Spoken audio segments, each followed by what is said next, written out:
Welcome to Easy Learning Z Mathematics. The future is bright. If you want to have a future which is bright, we ask you to subscribe to our YouTube channel and watch us as we make your future bright. In this video, I'm going to revise with you mathematics paper that was written in November 2021.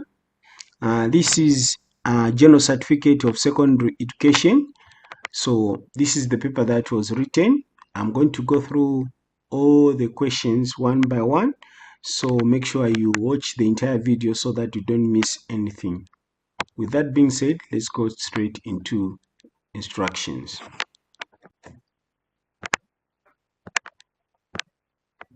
Okay, so this paper is going to take us it's supposed to take a student about 1 hour 45 minutes. So when you go into an exam to write this paper, you're given 1 hour 45 minutes to complete answering this question paper. So that's what it will take a student to complete answering this question paper. So instructions to the candidates are as follows. Write your center number and candidate number in the space provided at the top of this page. You are provided with foundation tire additional support materials for use with this paper. Okay, so like you saw the first page when I was talking about the paper we're going to look at. On the right corner there were some box where you're supposed to fill in your center number and examination number, your candidate number. Okay, you must answer the questions in the space provided. So when you're answering the questions, there will be spaces provided that you are going to be using for answering the questions. In my case, I might not use those, okay, but there will be always space down on the right side of the paper where you write your answers, and just on the center there you also see some questions with that provision. Do not write outside the box area on each page or on blank pages. Complete in blank ink only. Do not write with a gel pen. Answer all 27 questions. All working should be clearly shown in the space provided. Marks may be awarded for partially correct solutions. You may use a calculator for this paper. So we may use calculator for this paper. Information for candidates. Functional mathematics is assessed in this unit. The total mark for this paper is 100.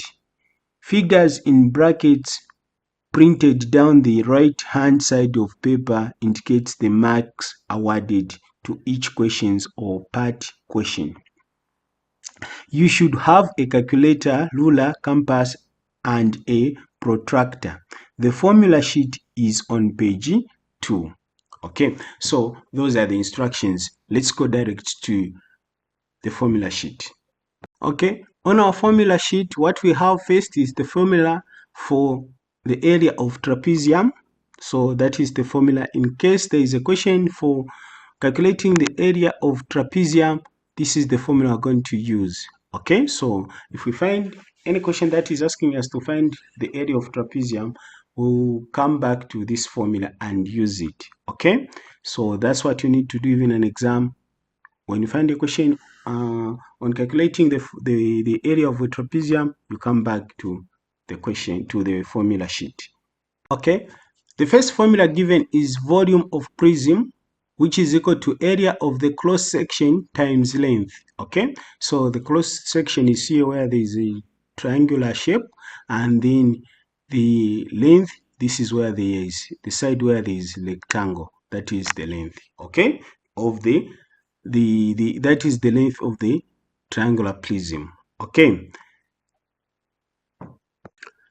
draw lines to match each number in words to the correct number in figures. So that is our question 1, which is draw lines to match each number in words to the correct number in figures. The first one has been done for you. Okay, so we can see 207 is already done for us. It is already matched. So we come to the second term, which is 2,700. 2,700 2,700. So 2,700 is in figures is this one here. Okay, this is 2,700. Okay, then we come to the third one, which is 20,700. 20,700. So 20,700 is this one here. Okay, this is 20,700. 20,700. Then we have 2,070,000. 2,070,000 is this one here. Okay, that is 2,070,000. Okay, so basically this is what you need to do, and we have matched all the numbers in words to the numbers in figures. Okay, and this is how it was supposed to be done. If you haven't subscribed to our YouTube channel, I encourage you to subscribe to our YouTube channel and enjoy our videos. Okay, we come to question 2a, which is measure the length of the line AB below. Give your answer correct to the nearest millimeters.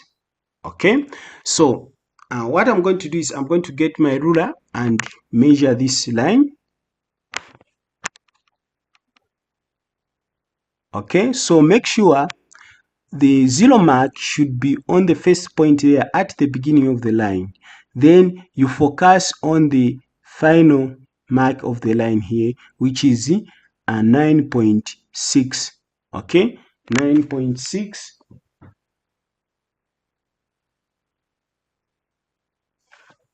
That is 9.6 centimeter. So now what I need to do is to write my answer there. So my answer here will be 9.6 centimeters. Okay, so the units are already put, so I just write 9.6 centimeter. That is the length of that line. Okay, we go to the next question.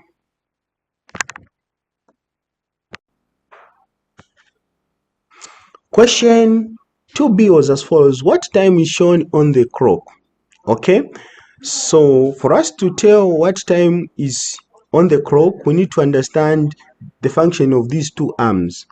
The shorter arm is used for counting hours.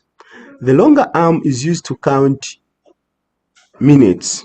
Okay, so let's see, describe the shorter arm, where the shorter arm is pointing. So the shorter arm is pointing between 7 and 8. This shows that the time is past 7, okay, going to 8. This can be past 7 in the morning or past 7 in the evening.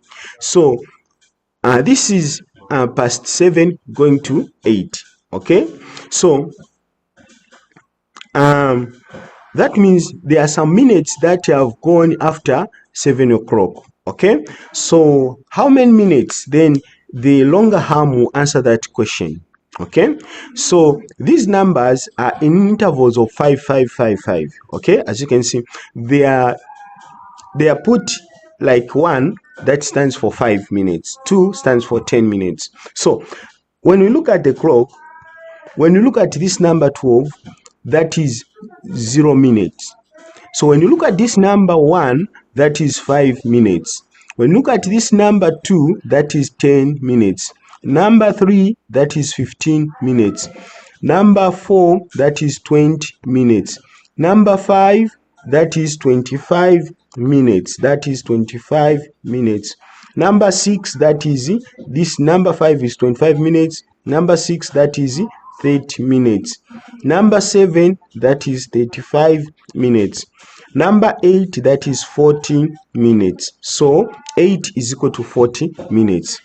So what is the time? Then we are saying it is already 7 hours, but not yet 8 hours.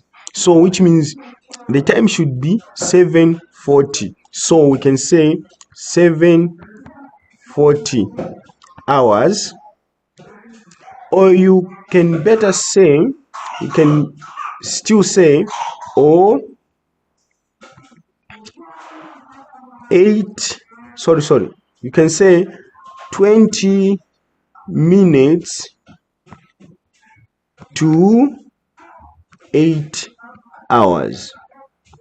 Okay, so you can say 20 minutes to 8 hours, or you can also say to 8 hours. You put zeros like that, it is also acceptable. So basically these are the options of the answers that you can offer for these questions. So if you have got a question, please ask in the comment section, and don't forget to subscribe to our YouTube channel. Question 2C was as follows: a film lasts 135 minutes. How many hours and minutes is this? A film lasts 135 minutes. How many hours and minutes is this? Okay, so we should understand that 1 hour is equal to 60 minutes. Okay, this means that in 1 hour there are 60 minutes, or 60 minutes makes 1 hour. Okay, so for us to find how many hours are in 135 minutes, we are going to divide 135 minutes by 60. Okay, so I'm going to write something like this: 135 divided by 60. Okay, it can be horizontally, or you can use this method. Okay, so we can say, how many times will 60 go into 135? It will go 2 times. Okay, it will go 2 times. Then when you multiply 2 by 60, it will give you 120. Therefore, we're going to come up with something like this: 135 minus 120, which is coming from multiplying 2 by 60. Okay, then our answer will be 5 minus 0 will be 5. 3 minus 2 will give us 1. Then 1 minus 1 will give us 0. So I'm not going to write that. So the remainder, after we divide 135 by 60, will give us 2, remainder 15. So that means it is going to have 2 hours 15 minutes. Okay, now we are not unable to make another 1 hour from 15 minutes, because we said that 1 hour is equal to 60 minutes. So 15 minutes are not reaching up to 60. So that will be the remainder, and those will be the minutes that will remain. So we can say the answer here will be 2 hours 15 minutes. Okay, that is the correct answer. If you have got questions, please don't hesitate to ask in the comment section. Question 3A was as follows: the chart shows the average water use per person each day in some countries. Average water use per person each day. Okay, so this is what is being shown, and we have got number of liters that we have got: 50, 100, 150, 200, 250, 300, 350, 400. Okay, so in case you're wondering where I'm getting these details is here. I'm getting these details from that side. And then we have got countries here down. Okay, we have got Canada, France, Italy, Sweden, UK, and USA. Okay, so the actual question now is question 3.1, which is: which country uses the most water on average per person?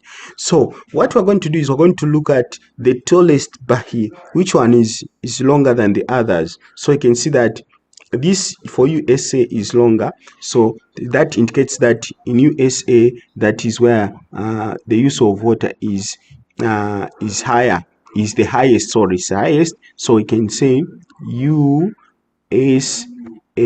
as our answer.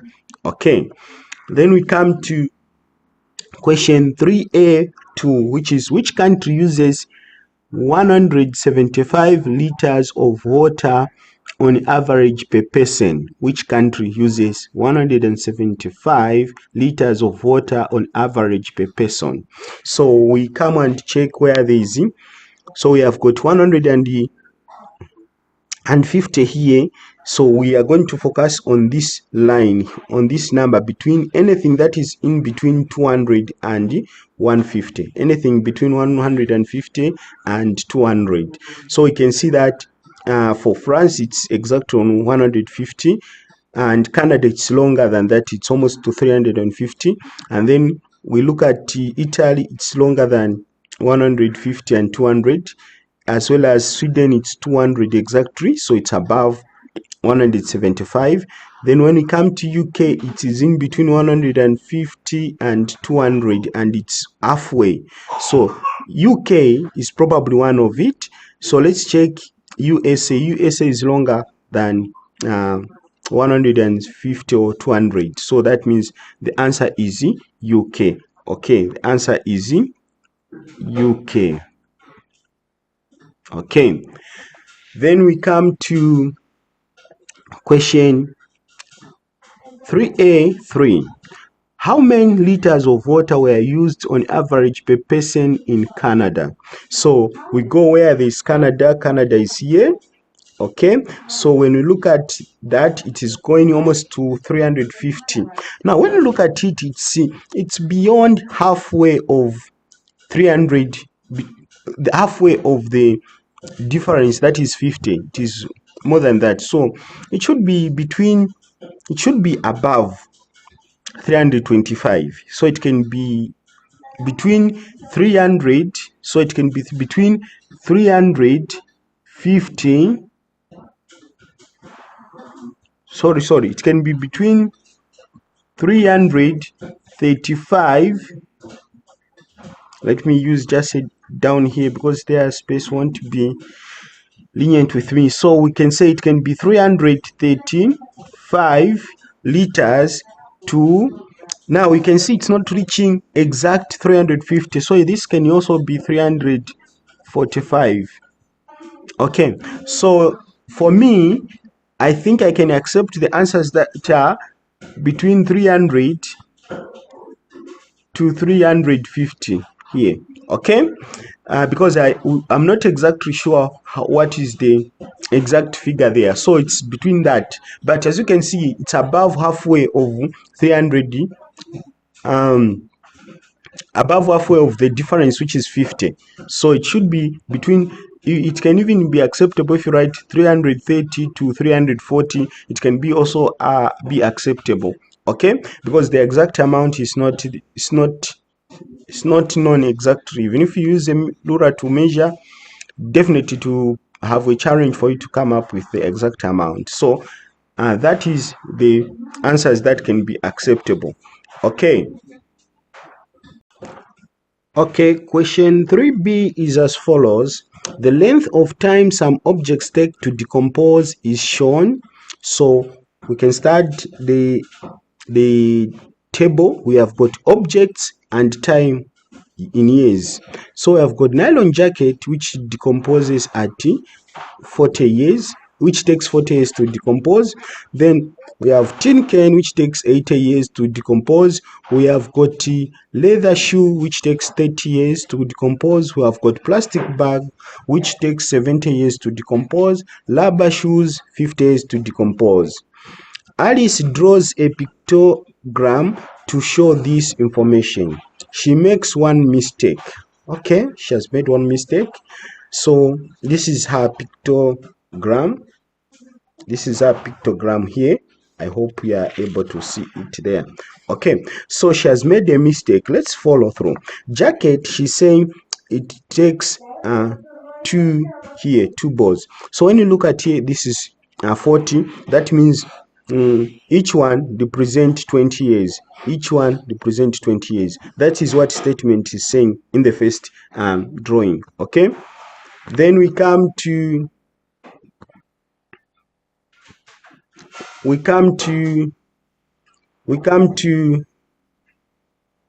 tin can.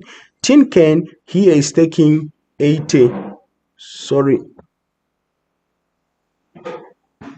here tin can is taking 80 years and 4 balls are drawn. Okay, so that means each is equal to 20 years. So even here it's the same, each takes 20 years. Okay, then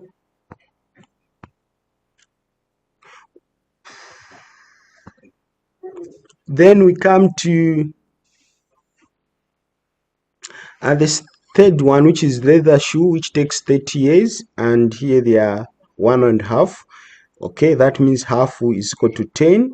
Okay, then we have plastic bag that takes 70 years here, and here we have got how many balls? We have 4.5. Okay, we have 4.5 somewhere here. Okay, so if each full ball is equal to 20, then that means this 20, it's 80. 20 plus 20 plus 20, that is 80, and plus 10, that is 90. So that's where the mistake is, because 70 should have 3 full balls plus half. Okay, all right, so that one is, that's where the mistake is. Then we look at rubber saw, we have got that is 50, and there is 2 and 1, that is 50, and half there, that is 50. Okay, that's correct.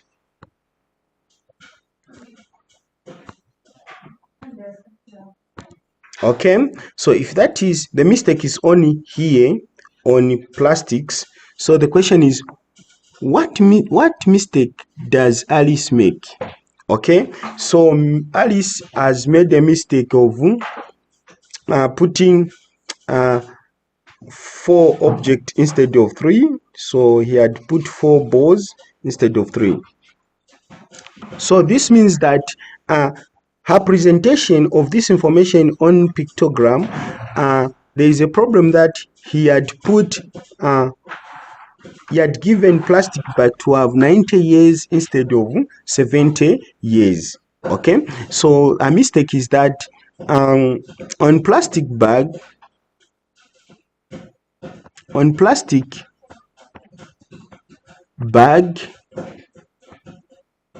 she showed 90 years instead of 70 years.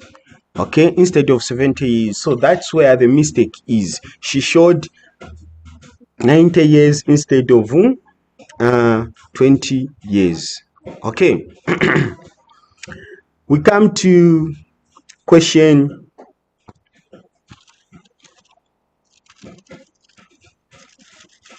we come to question 3b2. Grass takes 1 million years to decompose. Give a reason why it would not be sensible to add grass to Alice's pictogram. Okay, so it takes 1 million years. Now, why is it not going to be sensible for it to be included on this pictogram here? Okay, so why is it not going to be sensible? Okay, so the reason is, let's see the reason. So we are talking about 1 million years, and each object here is equal to 20. So we divide this by 20. So we cancel this 0 and this 0.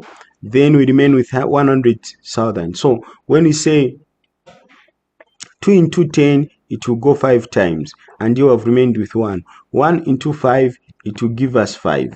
Then how many zeros are we remaining with? We are remaining with 4 zeros, so that is going to be 50,000. So that means for her to present the life of the grass, the time it will take for it to decompose, then she has to draw these objects, 5,000 of these objects, which will be very difficult for her, and she will need a lot of space. Okay, it will need a lot of time to count these objects so that they are accurate, and also it will take time to write. So that will be the reason. So give reason why it would not be sensible.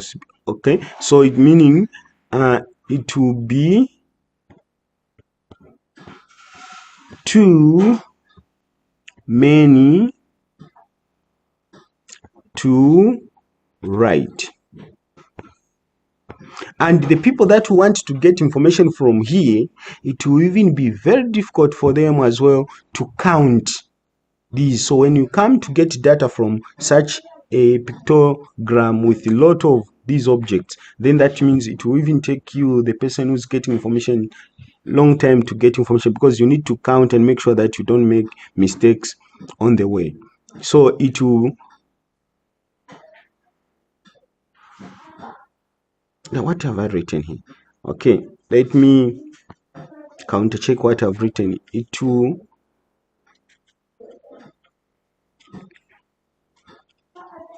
okay, that we can say there will be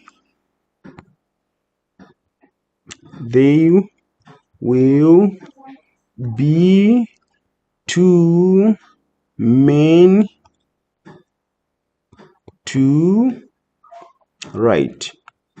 Okay, so for her to write this information, these objects, there will be two men to write, and they will take an effort to make sure that the correct data is recorded. Okay, so basically these are the answers for these questions. If you have got questions, you can ask in the comment section. Question 4 was as follows. A cafe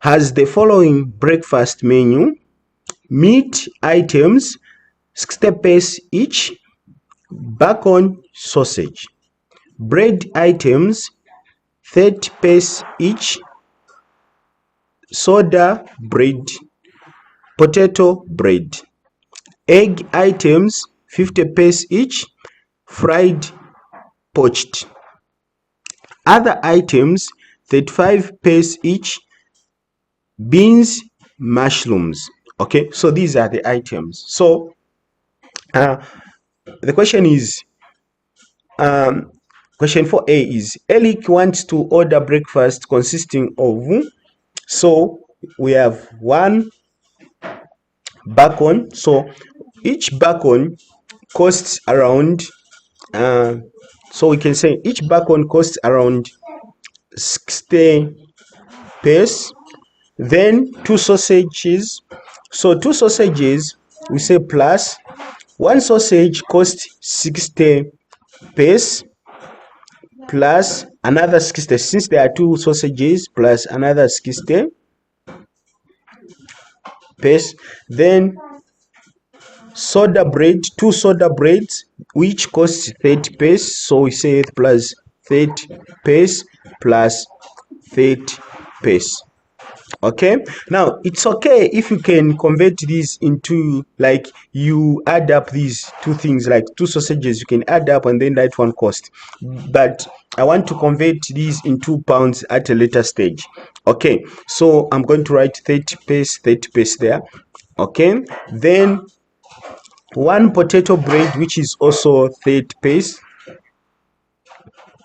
plus two fried eggs. So one fried egg is equal to 50, so we say plus 50 pace plus 50 pace, 50 pace for two eggs. Then one portion of beans, which is 35 pace each, so we say plus 35 pace. Okay, so we need to find the total. So what we're going to do is we'll go to our calculator and punch in these numbers. So we have got 60 plus 60 plus 60. So we are done with the first 6 days. Then we say plus 30, the first 30, so plus 30, then plus 30, then there are three 30s. Okay, plus again plus 30, plus 250, so we say plus 50 plus 50 plus 35 plus 35, which will give us equals to 405 pace. Okay, so how much did Eric pay? So what we're going to do is, we know he paid 405 pace, but we can convert that into pounds, so we can say 400, okay, 400 pace, 405 pace divided by 100, because 100 pace makes a pound, so we can say is equal to, then we put pound, which will be 100 into 400, which will go 4 times, remainder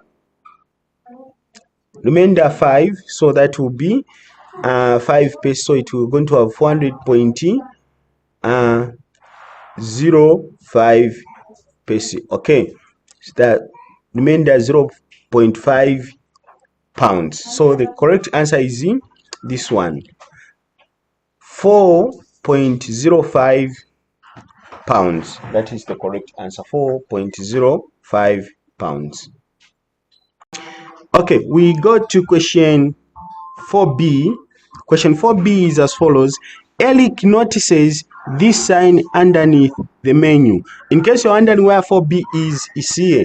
Please, it's here, this side of the screen here. Okay, that's where question 4b is. So question 4b is, Eric notices this sign underneath the menu. Special offer, 9 items for 3.5 pounds. 3.50 pounds. How much will Eric save on this breakfast?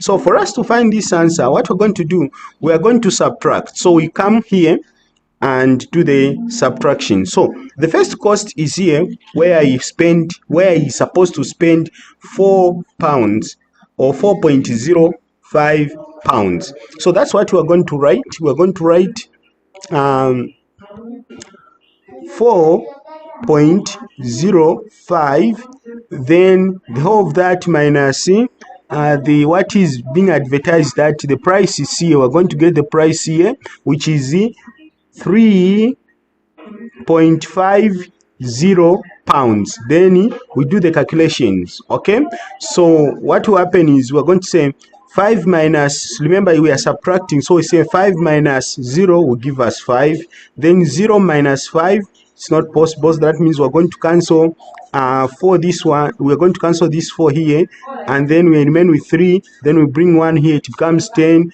then we have 5 here, and then point, then 3 minus 3 will give us 0. So it's going to save about 0.55 pounds.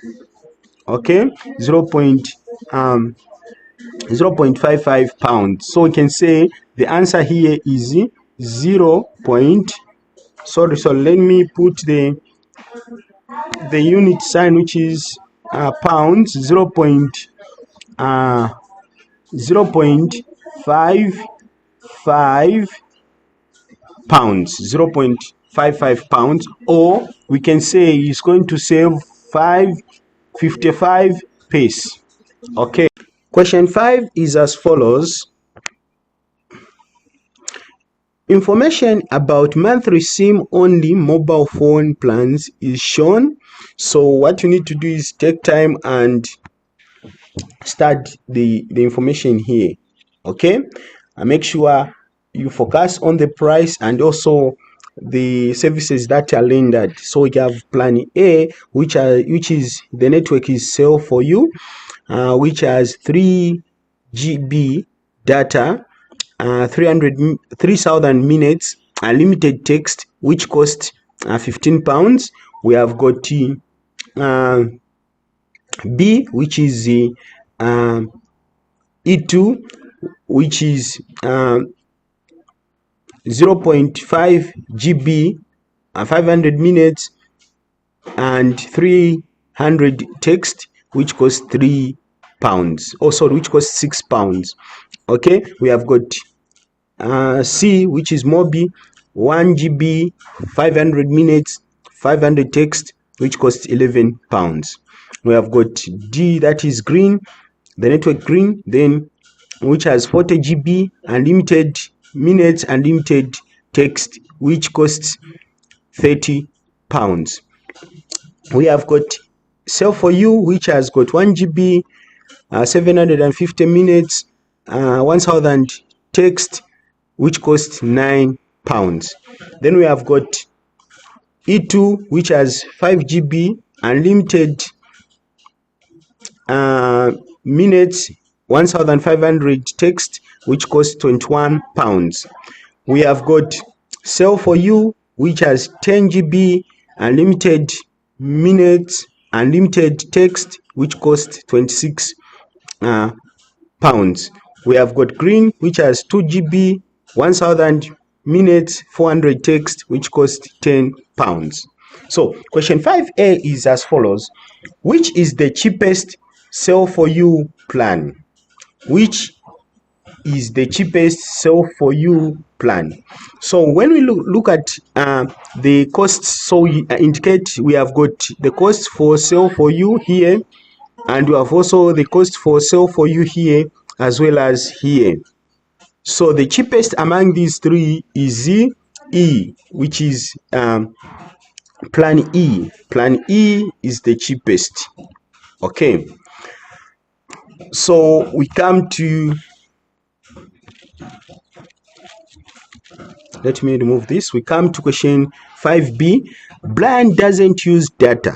He needs unlimited minutes and unlimited text. Which is the cheapest core plan he could choose to meet his needs? Okay, so first of all, we are told what is needed. So let's look for those items: unlimited minutes and unlimited text. So when we come for plan A, there is only unlimited text, so we can't focus on that. Then we come to plan B, there is no unlimited. Plan C, nowhere where it's unlimited. Plan D, that's where we have unlimited minutes and unlimited text. We have got unlimited minutes and unlimited text, and it costs 30 pounds. So when we come to E, there is no unlimited offered there. Then there is no unlimited minutes or text. And then when we come to F, we have got unlimited on minutes, but on text, the texts are limited. So when we come to G, there is unlimited text and unlimited there's unlimited minutes and limited text, so it costs 26 pounds. So between these two, I've just chosen two plans. So between these two plans, which one is cheaper? So the one which is cheaper is G, which is 26 pounds. So we write G here. Okay, so that is the correct answer, G. So let me erase this word which I've written on the table, because we need to use this table for answering question 5C as well. So question 5C is saying Claire uses about 1 GB of data each day. Which plan should she choose? Okay, so Claire uses about 1 GB a day. So which plan will be comfortable? Remember, the plans that are presented here are monthly plans. So first of all, let's look at any plan that is giving more than or equal to 30 days. Okay, more than or 30 GB. Any plan that is giving 30 or above GB, that's first the one we focus on. Now when you look at the GBs, because here we are talking about Claire uses about 1 GB, so the column for GBs is here. Okay, so is there any plan that is giving more than or equal to 30 GB? We just have D, which is giving about 40 GB, which is more than 30 GB. Okay, if Claire uses 1 GB per day, that he needs 30 GB for the entire month. So now that is the only plan that is giving above 30. So that is the plan we can focus on here, this one. Okay, so which has 40, because 40 will be more than enough for 30 days, as she uses 1 GB per day. Okay, so that means she will even have 10 extra. So the plan is D, it costs 30. Okay, so £1 per day, £1 per day. So the correct answer here is D. Okay, if you found this video helpful, remember to like and share with your friends. If you have got questions, please don't hesitate to ask in the comment section, and don't forget to subscribe to our YouTube channel. This is Easy Learning Z Mathematics. The future is bright. Question 6 is as follows. Complete the table to show what these metric units measure. Complete the table to show what these metric units measure. The first law is done. Okay, so we can see that this one is already done for centimeters. It's already done. So for centimeter, it's already done here. Okay, so what we need to do is we need to complete for milligrams, square meters, tons, liters, kilometers. Okay, so let's get started. Okay, for milligram, what is measured in milligrams? That is mass. Okay, that is mass. Okay, square meters, that is area. Okay, then tons, that is mass. Tons, that is also mass. Liters, that is capacity. Kilometers, that is length. Okay, kilometers, that is length. Okay, so those are the areas you need to tick. I hope it's clear. If you have got questions, please you can ask in the comment section. Blake works at a car wash. His pay each day is worked out using the formula total pay in pounds is equal to 2 times number of cars washed plus 10. Okay, so the formula is this one here. I hope we have seen it. And then the actual questions are as follows. 7A, one day Blake washed 17 cars. What was his pay for that day? Okay, so we're going to use that formula. We will use the initials, which is TP in pounds is equal to 2, then number of cars washed, we are told 17, it's here 17, so we multiply that by 17, then plus 10. Okay, now remember these amount, like the amount of money is in pounds. Okay, then we say 17, 2 times 17 will give us 34. Why are we multiplying 2 times 17? We are applying BODMAS here. BODMAS instructs us to start with multiplication. When an expression has got multiplication and addition, you start with the multiplication first, then addition later on. Okay, so that's why we have multiplied, then we add 10 to 34. Okay, then 34 plus 10 will give us 34 plus 10 will give us 44. Okay, so 44 in pounds, so that is 44 pounds. So the correct answer here is 44 pounds. Okay, then we ask ourselves to say, well, no, we go to question B.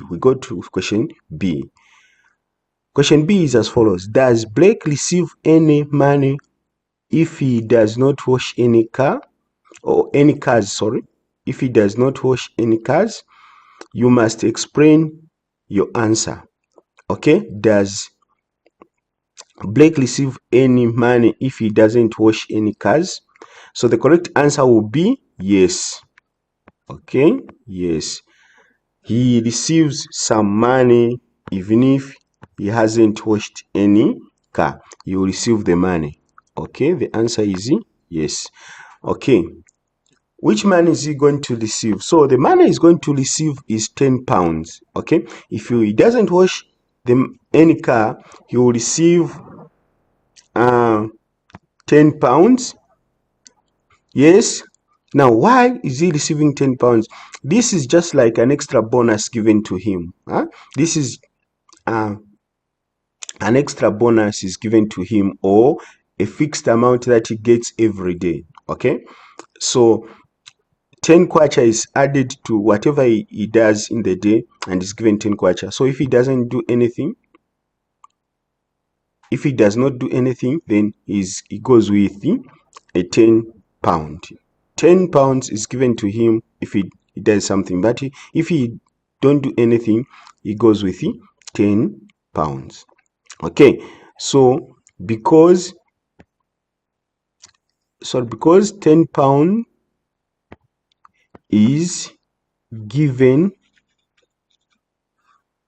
to him regardless, and because of space, I'll just say regardless of any situation, whether he has worked, he hasn't worked, 10 pounds will be given to him. Okay. Question 8 is as follows. Johnny's bank gave him a 4-digit code. All the digits are different. Okay, so the first int for the first digit of the code is the first digit is a multiple of 3. Okay, so a multiple of 3, we can say multiples of 3, we have got 3 itself, then we also have got 6, and we have got 9. These are 1-digit multiples of 3. 1-digit multiples of 3. The second digit is factor of 15. Factors of 15, we are talking about numbers that can go into 15 without leaving a remainder. So I've got 1 itself, then we have got 3, then we have got 5. 15 is a factor of 15 is the factor of 15. However, it's a 2-digit number, so we are not supposed to include it. So we remove it. Okay, so we have just got 1, 3, 5. This is what you need to bear in mind, that you just write numbers, single-digit numbers. Don't write 2-digit numbers, just 1-digit number. Okay, then the third int is the third digit is the sum of the first and second digits. So if the first digit is 3, then and the second digit is 1, then we can presume that the third digit will be 4.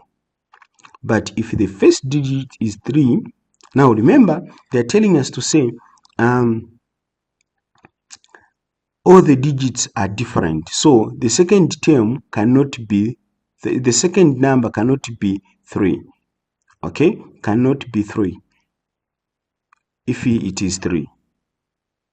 Okay, you see that, eh? Cannot be 3. So we go to 5, then it will give us 8. Okay, then we say 6 plus 1 will give us 7. If the first digit is 6, then it will give us 7. 6 plus 1 will give us 7. If the first digit is 6, then when you add it to 9, it will give, when you add it to 3, it will give us 9. Then if the first digit is 6, then we add 5, it will give us 11. It will be 2-digit number. Okay, so what if the first code is 9? Then there is no digit here that can be used. So 9, we cancel it out. It can't be there, because when we add 9 to find the third digit, we say 9 plus 1. It's going to give us 10. Sorry, so 10 will be 2-digit number. So 9 cannot be a solution. So that means we are going to remove 9.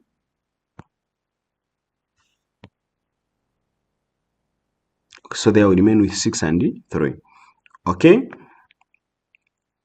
So now we come here on fourth digit. The fourth digit is the sum of the first and the third digit. Okay, so the first digit, if we see 3, then we are going to have 3 plus 4 give us 7. Then if the first digit is 3, 3 plus 8, we can't add, okay, when we add 3 to 8 to give us 11, those will be 2 digits. So which means it will just be 7 here. So we can even write 7 in advance here. Then what do? We just pick the first digits. If these first digits are qualifying, we just pick these first digits. So we put 3 here for the first code. Then we also pick 1 here. Then we also pick 4 here,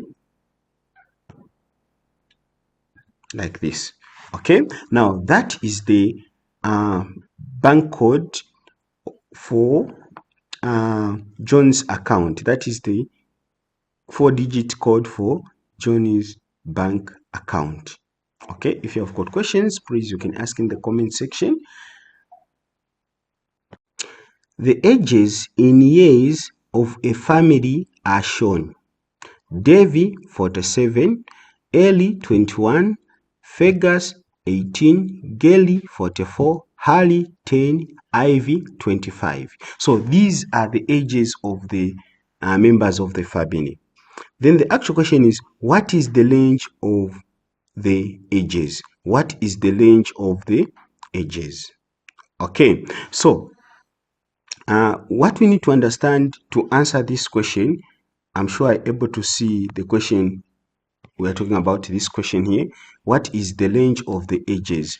So we need to understand that the range is the stretch of the given items from the lowest to the highest, or from the highest to the lowest. The gap in between these two, the lowest and the highest, that is the range.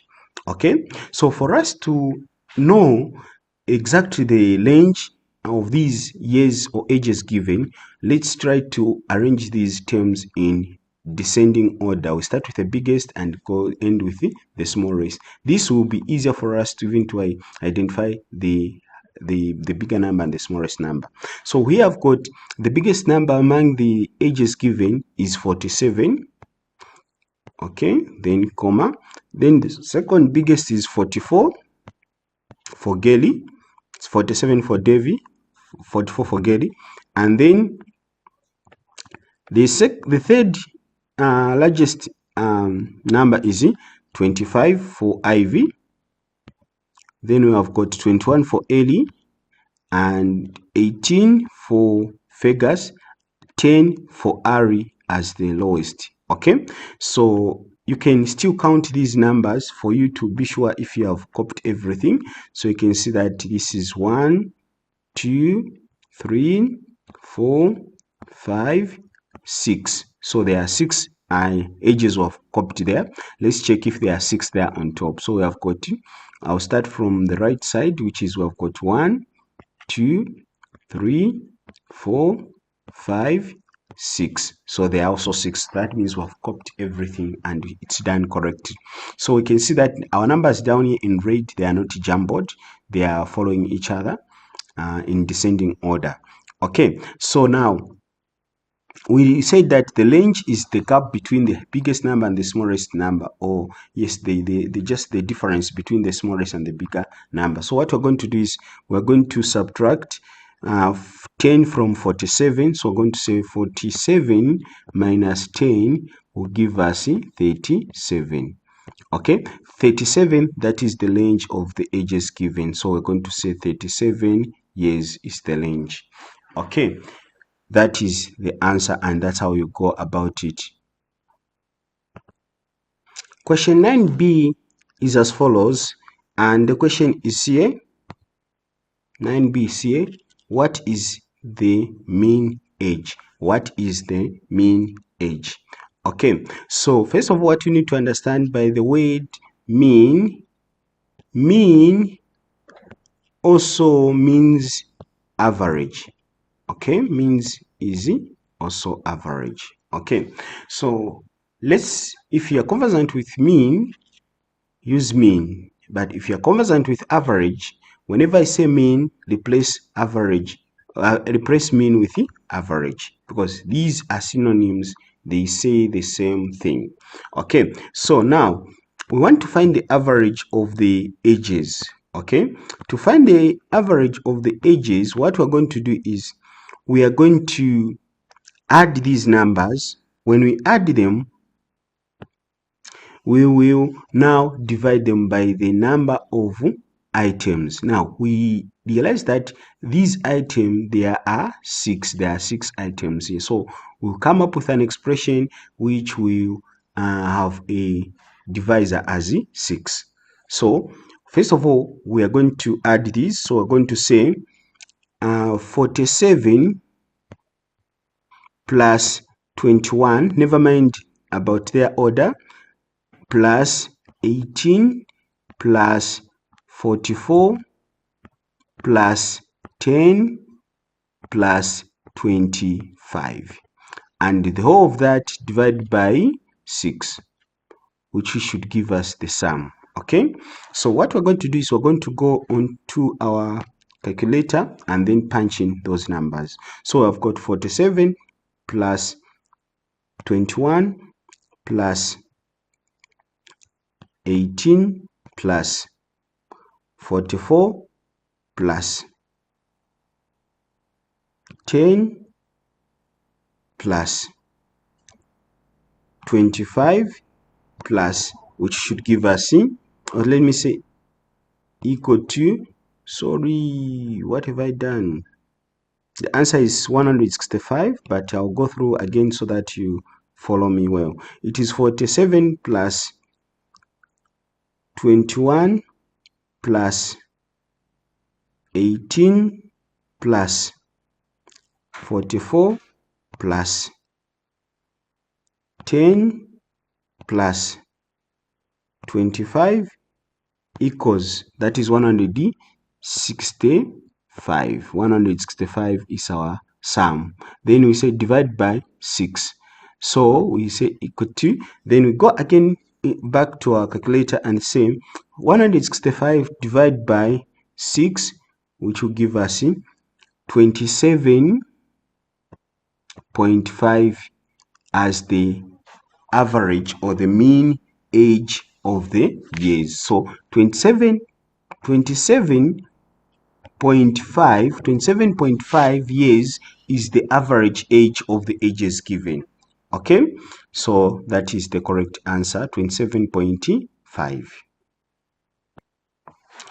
Question 9C is what was the mean age of the family 2 years ago? The question is here, what was the mean age of the family 2 years ago? Okay, so there are 3 ways you can do this, if not even 4. There are 3 ways you can do this. The first one is the simplest. What you need to do is, the first method is you just get the same mean age you got. We got 27. So our mean age we got at first was 27.5. Then we subtract just 2 years from that, which will give us 25.5 years. Okay, and that is the correct answer, 25.5. And that is the easiest method. The other one is where you subtract 2 years to every number. Okay, so you say 47 minus 2 will give us 45 years, and this one will give us 19 years. 21 minus 2 will give us 19 years. This one will give us 16. This one will give us 42. This one will give us 42. This one will give us 8 years, and this one will give us 23. And then we can still go on the calculator and punch these numbers. So we have got 45 plus 19 plus 16 plus 42 plus 8 plus 23 equals, then the whole of that divide by 6, okay, which will give us 25.5. Okay, you can see that the answer I've gotten on the calculator is the same answer I've gotten here, which you have written. Okay, then the second one, we still use the calculator. We are going to say the second one is, first we found that the total number of years is 165, then minus 12 equals, then divide by 6, which will give us 25.5. So these are basically three methods that you can use. Okay, so whichever method you use, you are going to get the answer correct. Okay, so I don't know if you have got questions. If you don't have questions, that is how you can solve it. And this one, as you can see, this is the easiest and the most simpler one. Okay, so you subtract the number of years said in the statement. So these are the number of years that we are told is 2. That's the one we subtracted from the mean of the ages. So basically that's what you do. If you have got questions, please don't hesitate to ask in the comment section. If you haven't subscribed to our YouTube channel, I encourage you to subscribe to our YouTube channel, and please share this video so that also it can reach other people. Remember, sharing is caring. Thank you so much. Question 10 is as follows. 5 friends had these bank balances. 5 friends had these bank balances. Benny had £230. Johnny had negative £570. Sarah had £65. Wendy had £460. Jason had negative £190. Question 10a is list balances in order starting with the lowest. Okay, so here they want us to list the balances that were in their bank accounts starting with the one who had the least balance. Okay, so to answer this one effectively, you should have the knowledge of integers or number line, then you can answer this one correct. Okay, so when we look at the amount of money that was left in their bank accounts, the balances, so we can see that we have got negative 570 and negative 190. Okay, so when you are comparing negatives, when you find a number like here, when you compare this number and this number, you notice that 570, when we ignore the sign, and 190, 570 is bigger than 190 when we ignore the negative sign. However, when a negative number has a bigger number, that means that number is smaller. This number is smaller to this number. So this number is bigger than 570. Okay, negative 190 is bigger than 570. Okay, so that is what you have to bear in mind. Don't be deceived by this number. Since it's bigger, then you want to be deceived by this. This is not true. So with that in our mind, we can say negative 570 is the smallest, so we can record 570 here. Negative 570 is the smallest. Then negative 190 is the second smallest. Okay, then we come to these numbers. Now we know these numbers are positives and we're able to tell which one is bigger. So next, the followed after negative 190, the next one is 65. Remember, these numbers are in pounds. Then we have 230. Then we have 460. Now, this is how the list should look like. The list of the balances in order, starting with the lowest. This is how it should look like. If you have got questions, please you can ask in the comments. Otherwise, these are the answers.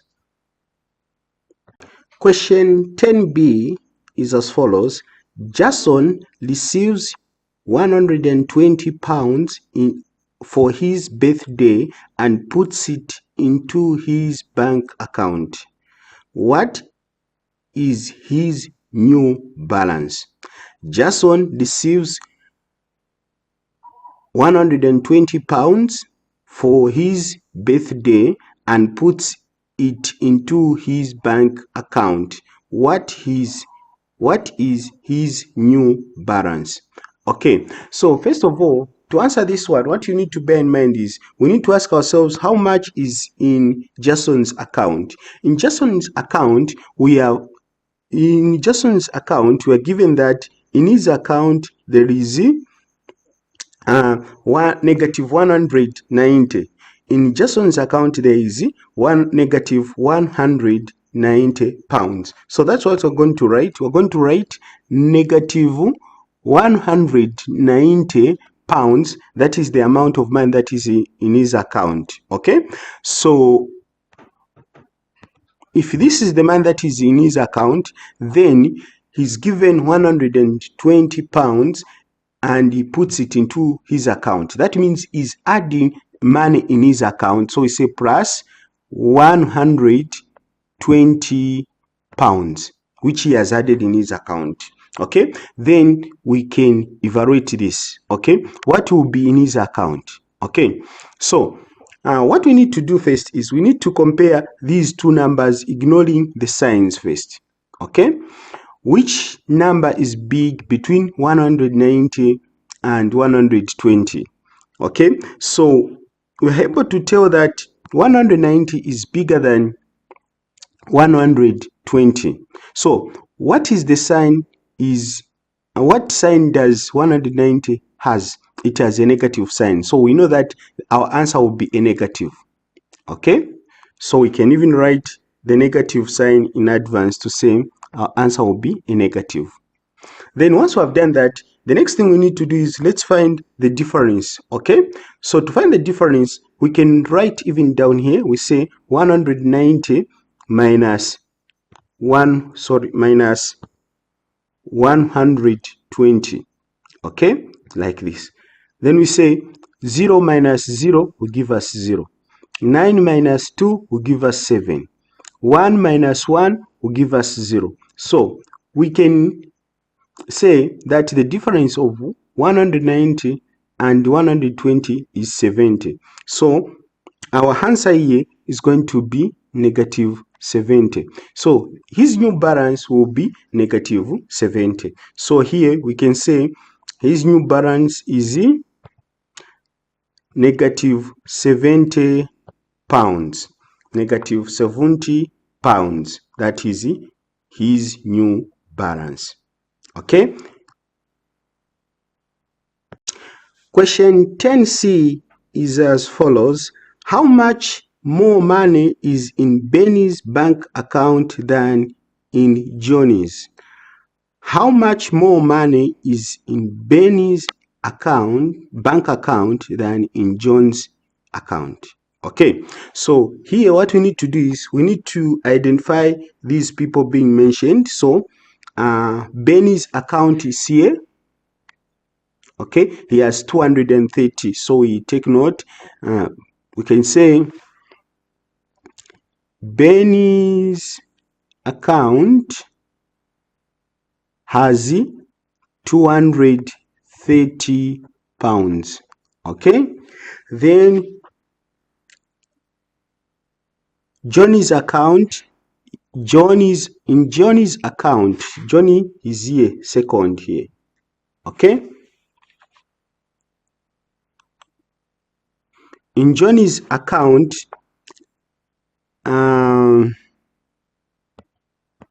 In Johnny's account, there is negative,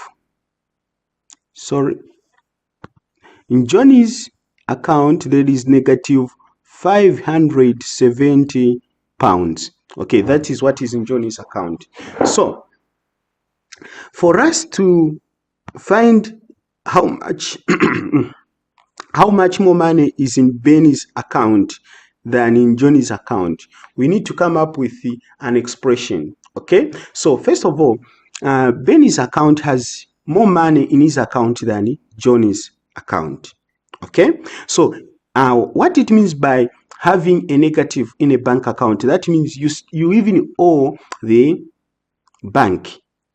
So for John to have $1, he should deposit in his account 571 pounds so that he can have, for him to have £1, he should at least deposit in his account more than 570 pounds. He can deposit 571, then he will have a balance of £1. Okay, so in this in his shortest way, we can say Johnny is in debt. He owes the bank some money, and that is 570.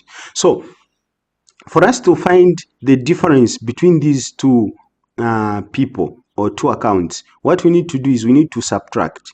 So what we're going to do is we're going to say 230 pounds minus negative 570 pounds. Sorry, let me put the pound sign here. Okay, pounds negative 570 pounds. What will be our answer? Okay, so to evaluate this, what we're going to do is we're going to say 230 pounds, then negative times a negative will give us a positive, which is going to be plus 570 pounds. Okay, so when I said we multiply the negative signs, I was talking about this negative multiplied by this negative. Ignore the unit. Okay, let not the unit confuse you. Ignore the unit. Okay, these units, don't consider them as we are doing the operation. I've just used them. In fact, it could have been even easier if I just ignored them, but I used them so that you don't lose the track of the units. Okay, so these are units, never mind about them. But when I got a positive sign here, I multiplied this here, the negative, and this negative here. Okay, that's how I came up with this positive. Okay, so I hope it's clear with you. Then now we say we add this. Okay, so we have we have this, so we can say 0 plus 0 will give us 0, or I can say 230 plus 570 will give us 0 plus 0, it's 0. 3 plus 7, it will give us 10. I'll write 0 carry 1. 1 plus 2, it will be 3. 3 plus 5, it will be 8. So it is 800. So we can say pounds. So when we ask, say, how much more money is in Benny's bank account than in Johnny's account, we are saying it is 800 pounds. It is 800 pounds. That is the difference. Okay, so if you have got questions, please don't hesitate to ask in the comment section. Otherwise, let's go ahead. Don't forget to subscribe to our YouTube channel. Question 11 is as follows. 5 drawings related to selling are shown.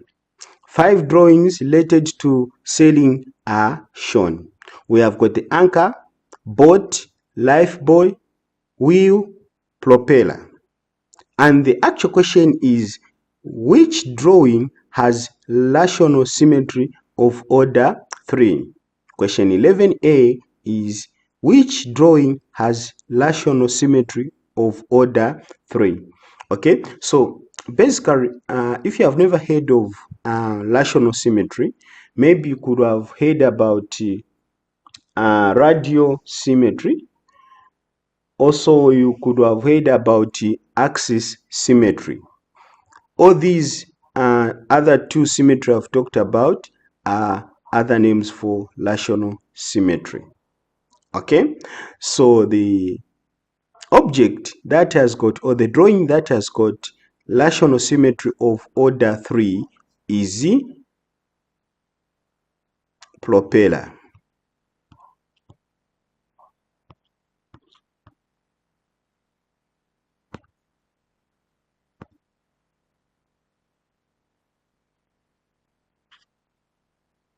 Okay, propeller has rational symmetry of order 3. Question 11b is as follows. Which drawing has exactly one line of symmetry? Which drawing has exactly one line of symmetry? Okay, so when we talk about symmetry, you should understand that a line of symmetry is a line that divide a shape into two equal parts. A line of symmetry is a line that divide a shape into two equal parts. Okay, so the shape that can only be divided into two shapes once is the anchor. Okay, so when you talk about the anchor, to divide this anchor into equal parts, we can draw a straight line here. Okay, like that. Then these sides are all equal. Okay, so if we cut it, never mind about how unstraight my line is, let's just talk about if we use a ruler to divide that into equal parts, then we can just draw one line, or we can just cut at one place there. Okay, so the anchor has got one line of symmetry. The anchor has got one line of symmetry. So the answer here is the anchor. Okay, other shapes, they have got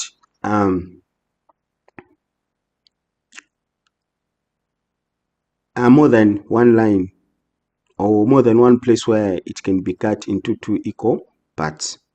Okay, the only shape or drawing that has got one line of symmetry is the anchor.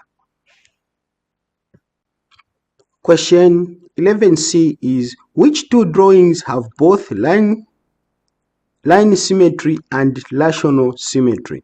Which two drawings have both line symmetry and rotational symmetry? Okay, the two drawings that have that one, it is this one here, the wheel. So we say wheel,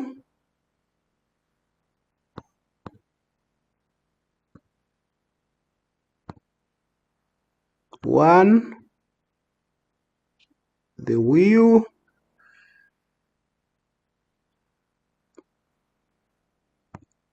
two, the life buoy.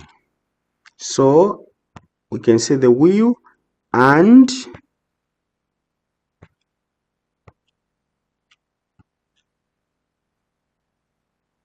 life buoy. Okay, these two drawings have got both line of symmetry and rational symmetry. Okay, so those are the answers. Okay, question 12 is as follows. Pupils were asked which activity they prefer. The results were cinema 35% of pupils, boring, that is 2/5 of the pupils, ice skating 1/4 of the pupils. Okay, So the actual question, which is question 12A, is as follows. The teacher says bowling was more popular than cinema. Is the teacher correct? You must show working to explain your answer. Okay, so first of all, we need to convert these two.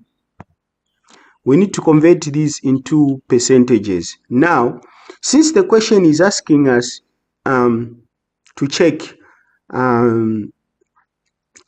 whether the teacher was correct, so these two should be, like I said earlier on, converted into percentages. Not only bowling, but even other. So to convert these into percentages, what we're going to do, we are going to say 2 over 5 times 100%, okay, which will give us 5 into 5, it will be 1, 5 into 100, it will be 20. Then 1 into 2 will give us 2 times 20%, which will give us 40%. So 40% of the learners chose bowling.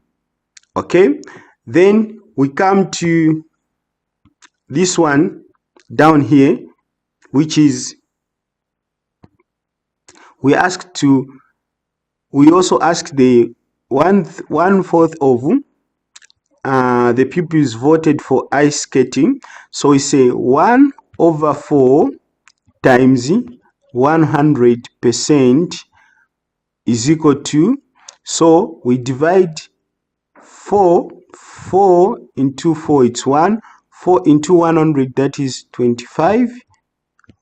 So we have 1 into 1 will give us 1 times 25%, which is equal to 25%. 1 times 25% will give us 25%. Excuse me.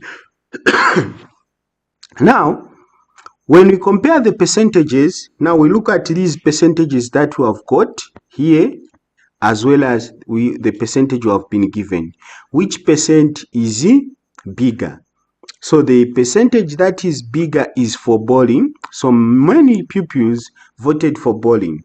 So the question, when we come back to the question here, it's saying the teacher says bowling was more popular than cinema.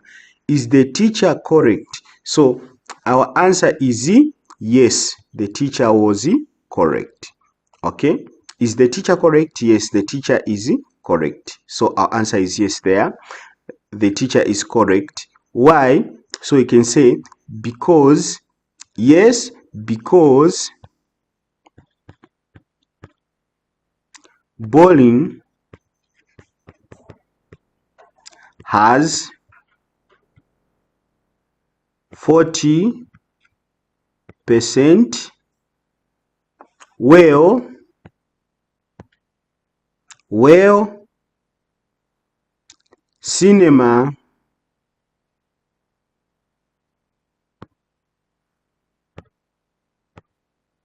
cinema has 35%. Okay, so when you look at my working, I've also included the ice skating, but ice skating is not even in the question, so we are not even supposed to compare it.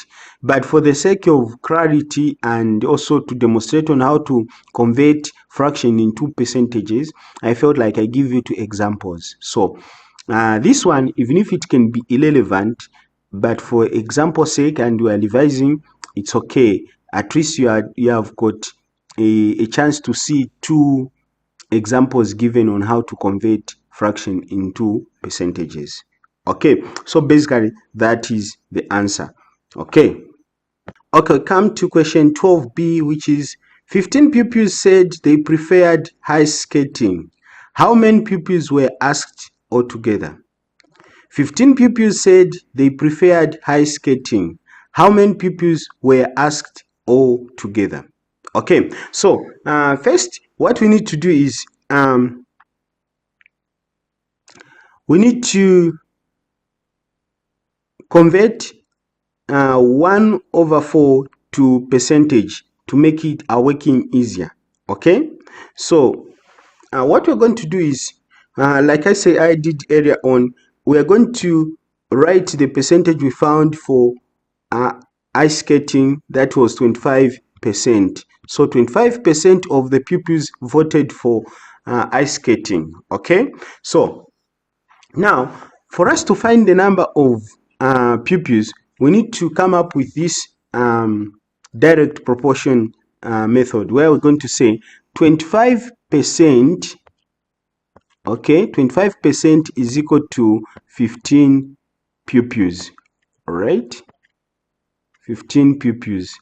Okay, then 100%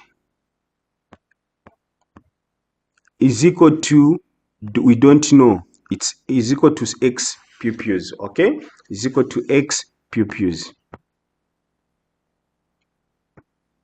Then we cross multiply like that. Then we say 25% x is equal to, I will first ignore these pupils. Okay, is equal to 100% times 15. Okay, so times 15.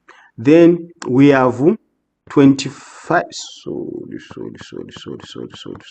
I've mixed up the color. Okay, so we have gotten 100% times 15. Then we have 25% x is equal to 1500%. Okay, remember the answer we're going to get is the number of pupils. So what we're going to do now, we're going to divide both sides. We want to remain with x on one side of the equal sign, so we're going to divide both sides by 25%. Again here, 25%. Okay, that means this percent and this percent will cancel each other out. This percent and this percent will cancel each other out. Okay, now once we have done this, what we can do now is we also cancel this 25 and this 25, leaving us with x, which is equal to, then we say 25 into 15. We can't divide 15 by 25. 15 is smaller, so we include the 0 here so that it becomes 150. So 25 in 150, it will go 6 times. 25 in 150 will go in 6 times. Then we say, have we used this 0? Because we said 150 divided by 25, it gave us 6. Then we haven't used this 0. Okay, so what we'll do, we'll just bring this 0 down here, because there is no remainder that is coming from 150 when we divide it by 25. So we will bring the 0, this one, the 0 we haven't used, this one here, we'll bring it down just like that to make it 60. So how many pupils were asked altogether? There were 60 pupils. There were 60 pupils. Unless if you have got questions, but that's how you do it, that's how you solve it. Okay, if you haven't subscribed to our YouTube channel, we invite you to subscribe to our YouTube channel. Okay, question 13 is as follows. Mr. Evans booked a family holiday. He paid a deposit of £300. He then paid £45.5 each week for 26 weeks. How much did he pay in total? Okay, so what we're going to do is we're going to come up with the an expression that will help us to find how much he spent. Okay. So Mr. Evans, we want to find the total payment, so we're going to say total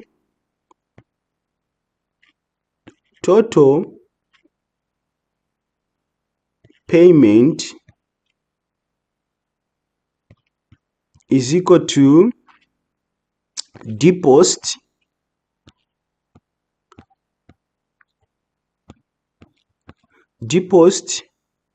plus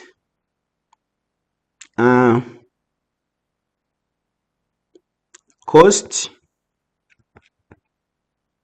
of 26 weeks. Okay, on cost of 26 weeks, you can write payment of 26 weeks, something like that.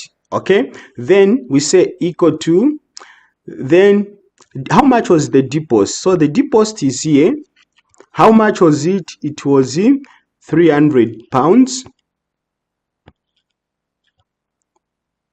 plus, we open bracket, the cost of 26 weeks, the payment that was made in 26 weeks. So we are told that each week he was paying £45.5. So he said, how many weeks so he paid? It was 26 weeks.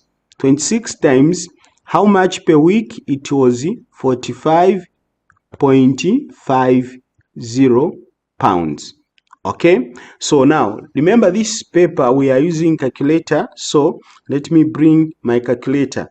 Or before I bring my calculator, let me emphasize that we are going to focus first here until we exhaust what is in these brackets. That's when we will involve £300 for the deposit. Okay, so therefore I'm going to write equal to £300, then I say plus addition. So I'm going to bring my calculator so that we can multiply this. So we're going to say 26.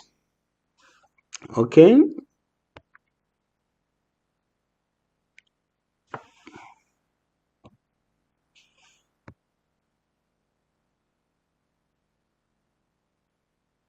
okay, we're going to say 26 times 45.50 equals to, okay, so as you can see, that was the cost, £1,183. So the cost was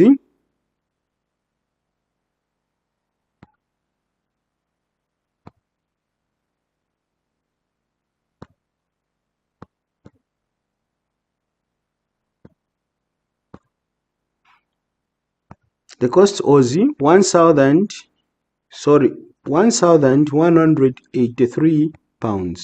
Okay, so £1,183 plus 300 will give us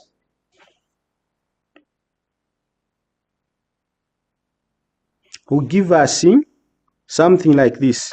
Will give us, because of space, I'll just say, will give us, our answer will be here, will give us 1,400. Let me put the pound sign. It will give us 1,483. Okay, this will be the total cost of Mr. Evans. Okay, so Mr. Evans will spend £1,484. Okay, if you have got questions, please don't hesitate to ask in the comment section. Otherwise, that's how you go about it. Okay, question 14 was as follows. Jessica fits guttering around building. Jessica fits guttering around building. She measures the length, which is L, and width denoted by W, for rectangular shades in meters. To work out the total amount T of guttering needed, Jessica uses the formula. To work out the total amount T of guttering needed, Jessica uses the formula. T is equal to 2L plus 2W. Okay, so this is the formula that we need to use, and this is the formula we're talking about here. It's the one we are supposed to use. And then the actual question is here. The actual question is here. This is the actual question we need to look at. So let's focus on the question. We have gotten the details, the formula. We have gotten that already. So we focus on the question. The question is, how much guttering will Jessica need for this shed? How much guttering will Jessica need for this shed? Okay, to find the total amount of guttering needed, we are going to use the formula that is given.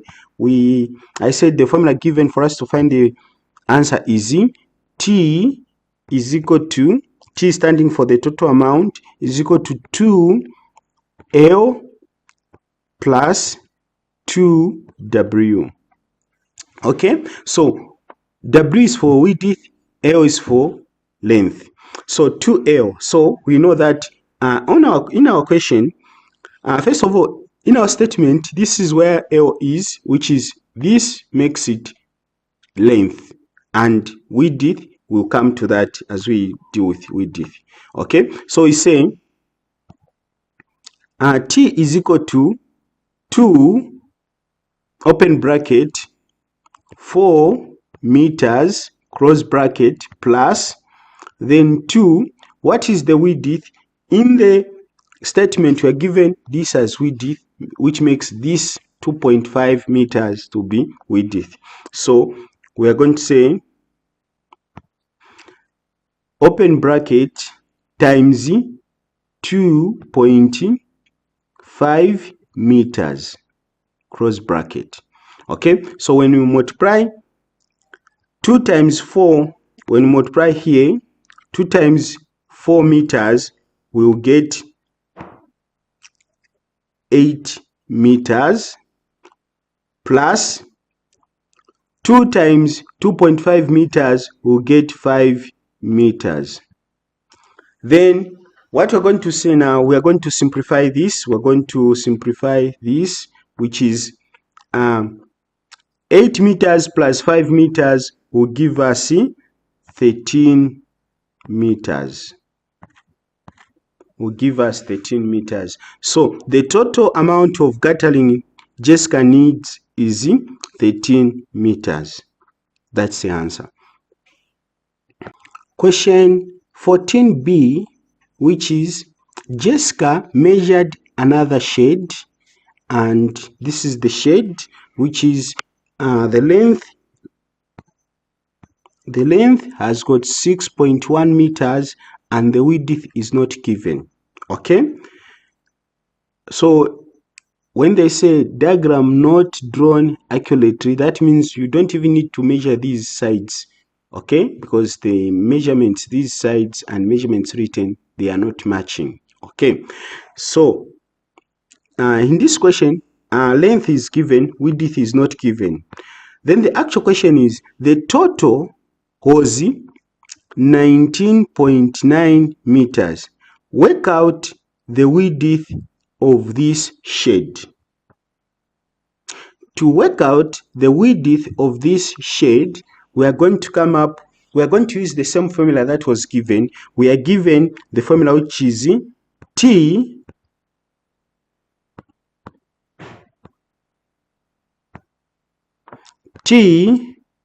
is equal to 2L plus 2W.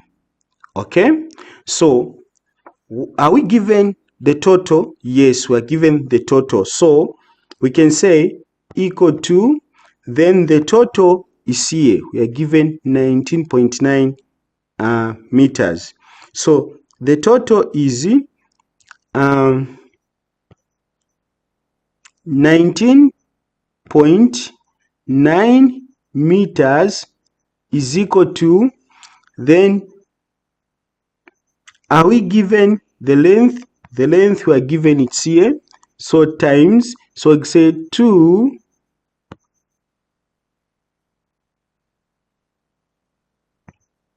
say 2 open bracket 6.1 meters plus 2W. Okay, then the next point we are going to have is 19.9 meters is equal to, so when we multiply, let us use our calculator. When we multiply 2 times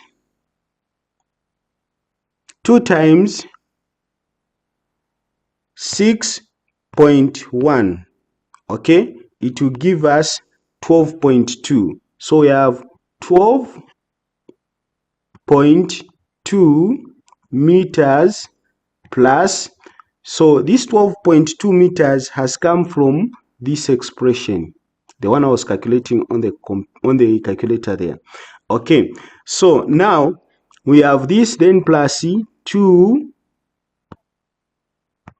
we have plus 2W. Okay, so now what we do now here is we put like terms together. What we need to do is we need to put like terms together. We need to put like terms together. So we'll come up with 19.9 meters, then this 12.2, this one will cross the equal sign and then become minus. So we're going to have minus 12.2 meters, which is equal to 2W. Okay, so we want to find the length of the width. We want to find the width. Then what we're going to do is we're going to go back to our calculator and calculate. So we say 19.9 minus 12.2 equals, it will give us it's going to give us 7.7. if I'm not mistaken, that's the answer I've gotten. Meters is equal to 2W. Okay, now once we find this, just because of lack of space there, let me write this one here. 7.7 meters is equal to 2W. Okay, so is equal to 2W. So we say, what do? We need to find the value of W alone, this value of this W here alone. Okay, so that means we need to divide the answer we have gotten by 2. Okay, so that means we need to divide both sides by 2 and this side by 2. Okay, when we do that, that means the 2 here and the 2 here will cancel each other out, leaving us with W.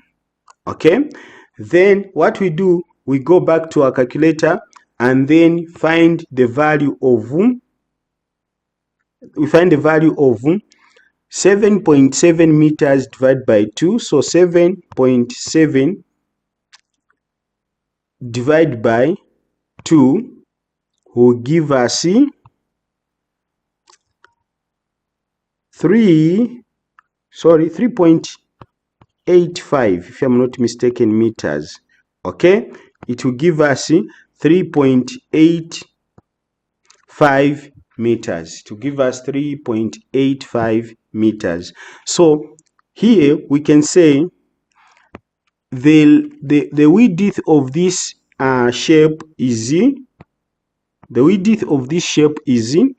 3.85, and this is the answer I write on the answer space provided in this paper. Okay, so basically that is the answer for that one. Question 15 is as follows. Here is a cuboid. So this is the cuboid we are talking about, and what we need to do is just pay attention to the cuboid, the dimensions, the length of each side. We take note of what is indicated. Once we have done that, we come to the actual question, which is what is the area of the front face of the cuboid. So the front face of the cuboid is this one. Okay, this is the front face. Okay, so what I'm going to do now is I'm going to write this face alone so that it can be clear with you. Okay, all right, let me draw it better. Okay, never mind about how my lines are not all that straight like the shots of Kopama. We shall surely score at the end of working this out. Just like he scores, we shall come to the correct answer. Never mind about how the lines are bent. We shall still try to work the solutions correctly. Okay, so we come to now. We have drawn the face and we can see that this is what is written front. Okay, on this front page. Okay, and then we have got 3 centimeter here and 5 centimeter here. Okay, so for us to find the area of this face, okay, the front face, we're going to say area is equal to L times B. Okay, L times B, and then when you say L times B like that, then we replace the length and the breadth by their values. So we have L, that is the length, is equal to 5 centimeter, and breadth, that is 3 centimeter, then which is equal to, then when you multiply 5 times 3 will give us 15, then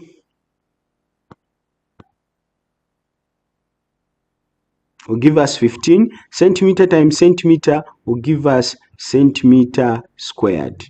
Okay, so here where we need to write our answer is we are going. So here I've got even an opportunity to demonstrate now how you record your answer on the question paper. So you'll be provided with this area like this one here where you write your answers. Make sure after you find your answers, after working out your answers, you record it here. Okay, so we are going to put 15 centimeter squared there as the answer. Already centimeter squared is put, so we're just going to put 15. Okay, so that is the area of the front face of the cuboid. Okay, question 15b is work out the volume of the cuboid. Work out the volume of the cuboid. So to find the volume of a cuboid, or to find the volume, the formula we use is volume is equal to length times breadth times width. Okay, so that is the formula. So what we're going to do is we're going to replace, so where there is length we're going to put 5 centimeter, where there is breadth we're going to put times 3 centimeter, and where there is width we're going to put 2 centimeter. Okay, now once we've done this, the next thing we're going to do is we're going to evaluate these. So we say 5 centimeter times 3 centimeter will give us 15 centimeter squared times 2 centimeter. Then when we multiply 15 centimeter squared times 2 will give us 30 centimeter cubic.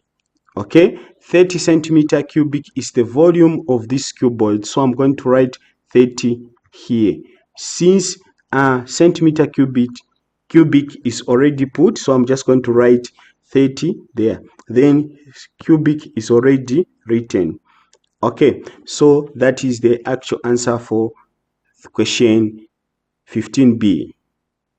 Question 16 was as follows. Okay, dealer needs to get part of his house painted. He has a budget of £200.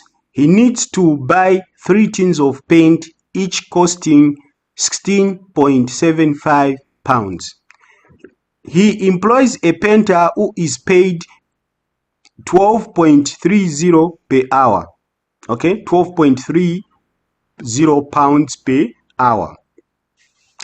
How many full hours will the painter have to complete the work with without going above Dylan's budget. Okay, so what is there is, first of all, we need to correct data here. Okay, so the first data we're going to correct is, let me write here data. Okay, so the first data we're going to correct first is the budget. So we are told he has a budget of 200 pounds. Okay, and then he has to buy paint. There is in this 200 budget, he has to buy paint. For the painter to start working, paint should be available, so he has to buy paint first before even the works get started. So he wants to buy 3 tins of paint at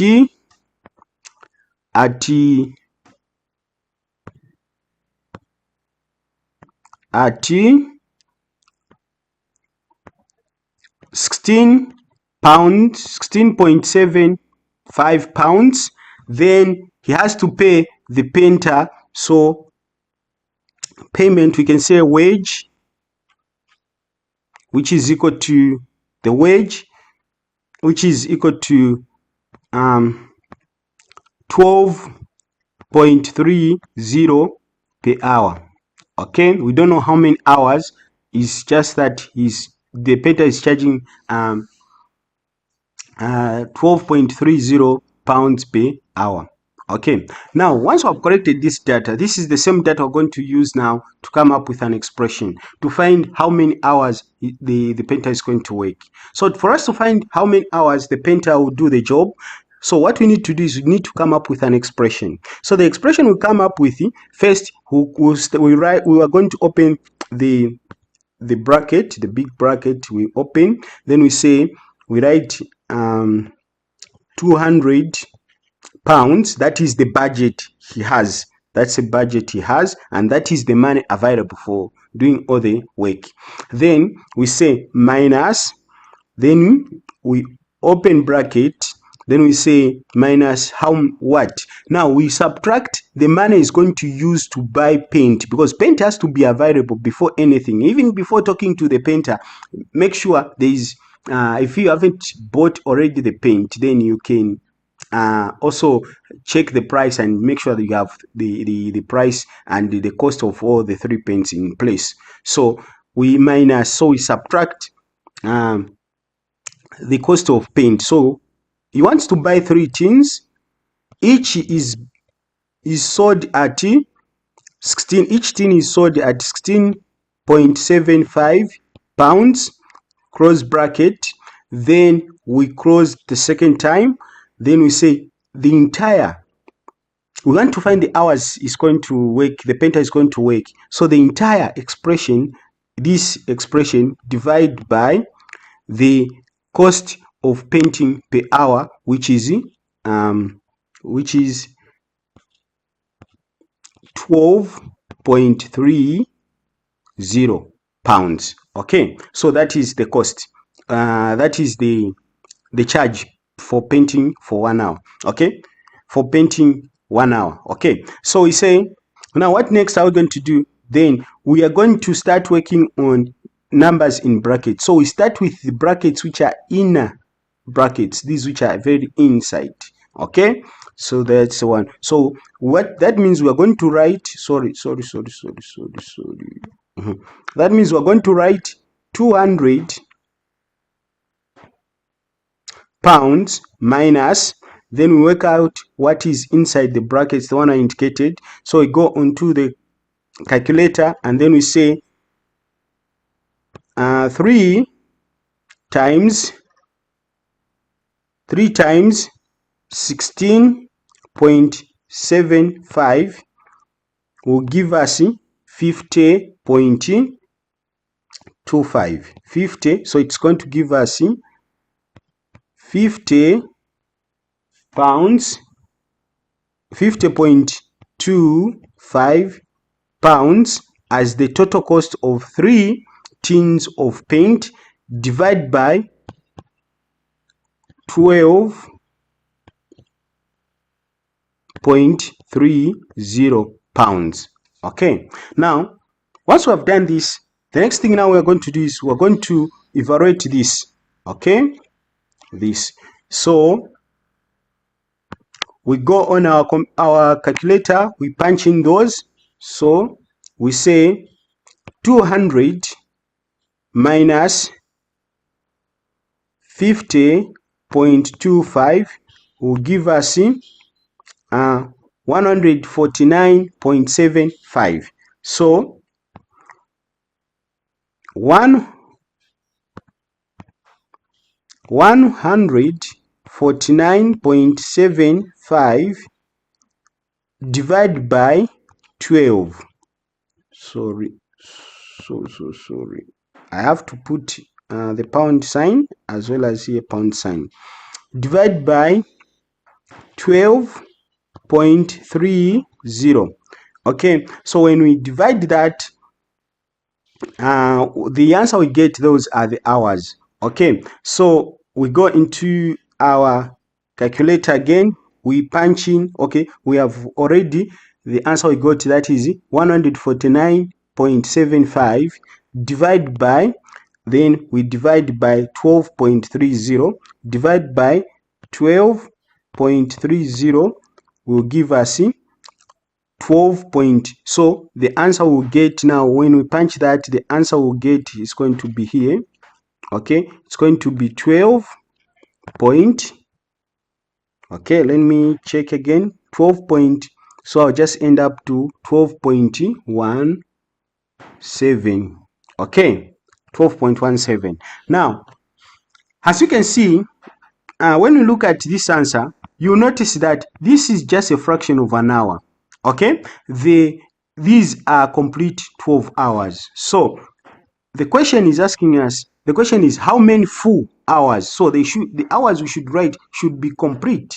So that means what we're going to do now, we are going to ignore or round off this number. Now you can see the next number to the whole numbers is 1. So we are going to have just 12 like that. So the hours the painter should work for should be 12 hours or less. 12 hours or less. So the question is, how many full hours will the painter have to complete the work without going over Dylan's budget? So the painter has to do the work within 12 hours. Okay, he has to do the work within 12 hours. So here Dylan can even consult the painter, how many hours will this job take you? Then the painter, if he says 15 hours, then it's either they agree that he reduces the hours, he speed up the work, or he goes and finds someone else to do the work within those hours. Okay, so basically those that is the answer, 12 hours. That is the hours the painter will take. Okay. Question 17 is as follows. What you need to do is you pay attention and study the diagram. So this is the diagram that we'll be referring to when answering the question, and then you should also pay attention to this instruction, the diagram not drawn accurately. So there is no way that you can find the answer by measuring the angles using the protractor. Okay, then ABC is a right angled triangle. That is what is being said there. Then ACD is an isosceles triangle. Then BCD is a straight line. That this is BCD. So you need to pay attention to those properties or features so that you can be able to use them and find the answer. The actual question is calculate the size of angle ACB. Calculate the size of angle ACB. Calculate the size of angle ACB. So to calculate this angle, first we need to identify the angle that we need to calculate is ACB, this angle here. Okay, so for us to calculate this angle, what we're going to do is we are going to use the property which is interior angles in a triangle add up to 180. Okay, so if interior angles in a triangle add up to 180, that means if we add 64 plus 90 plus this angle, we call it x, plus x will give us 180. Okay, so when we add 64 plus 90 will give us 154 plus x is equal to 180. Okay, these are degrees. You should remember that these are degrees, 180 degrees and 154 degrees. Then we put right terms together, then we have x is equal to 180 degrees minus, because it will cross the equal sign and become minus 154 degrees, which will give us 26 degrees as the value of x. So this angle here is equal to 26 degrees.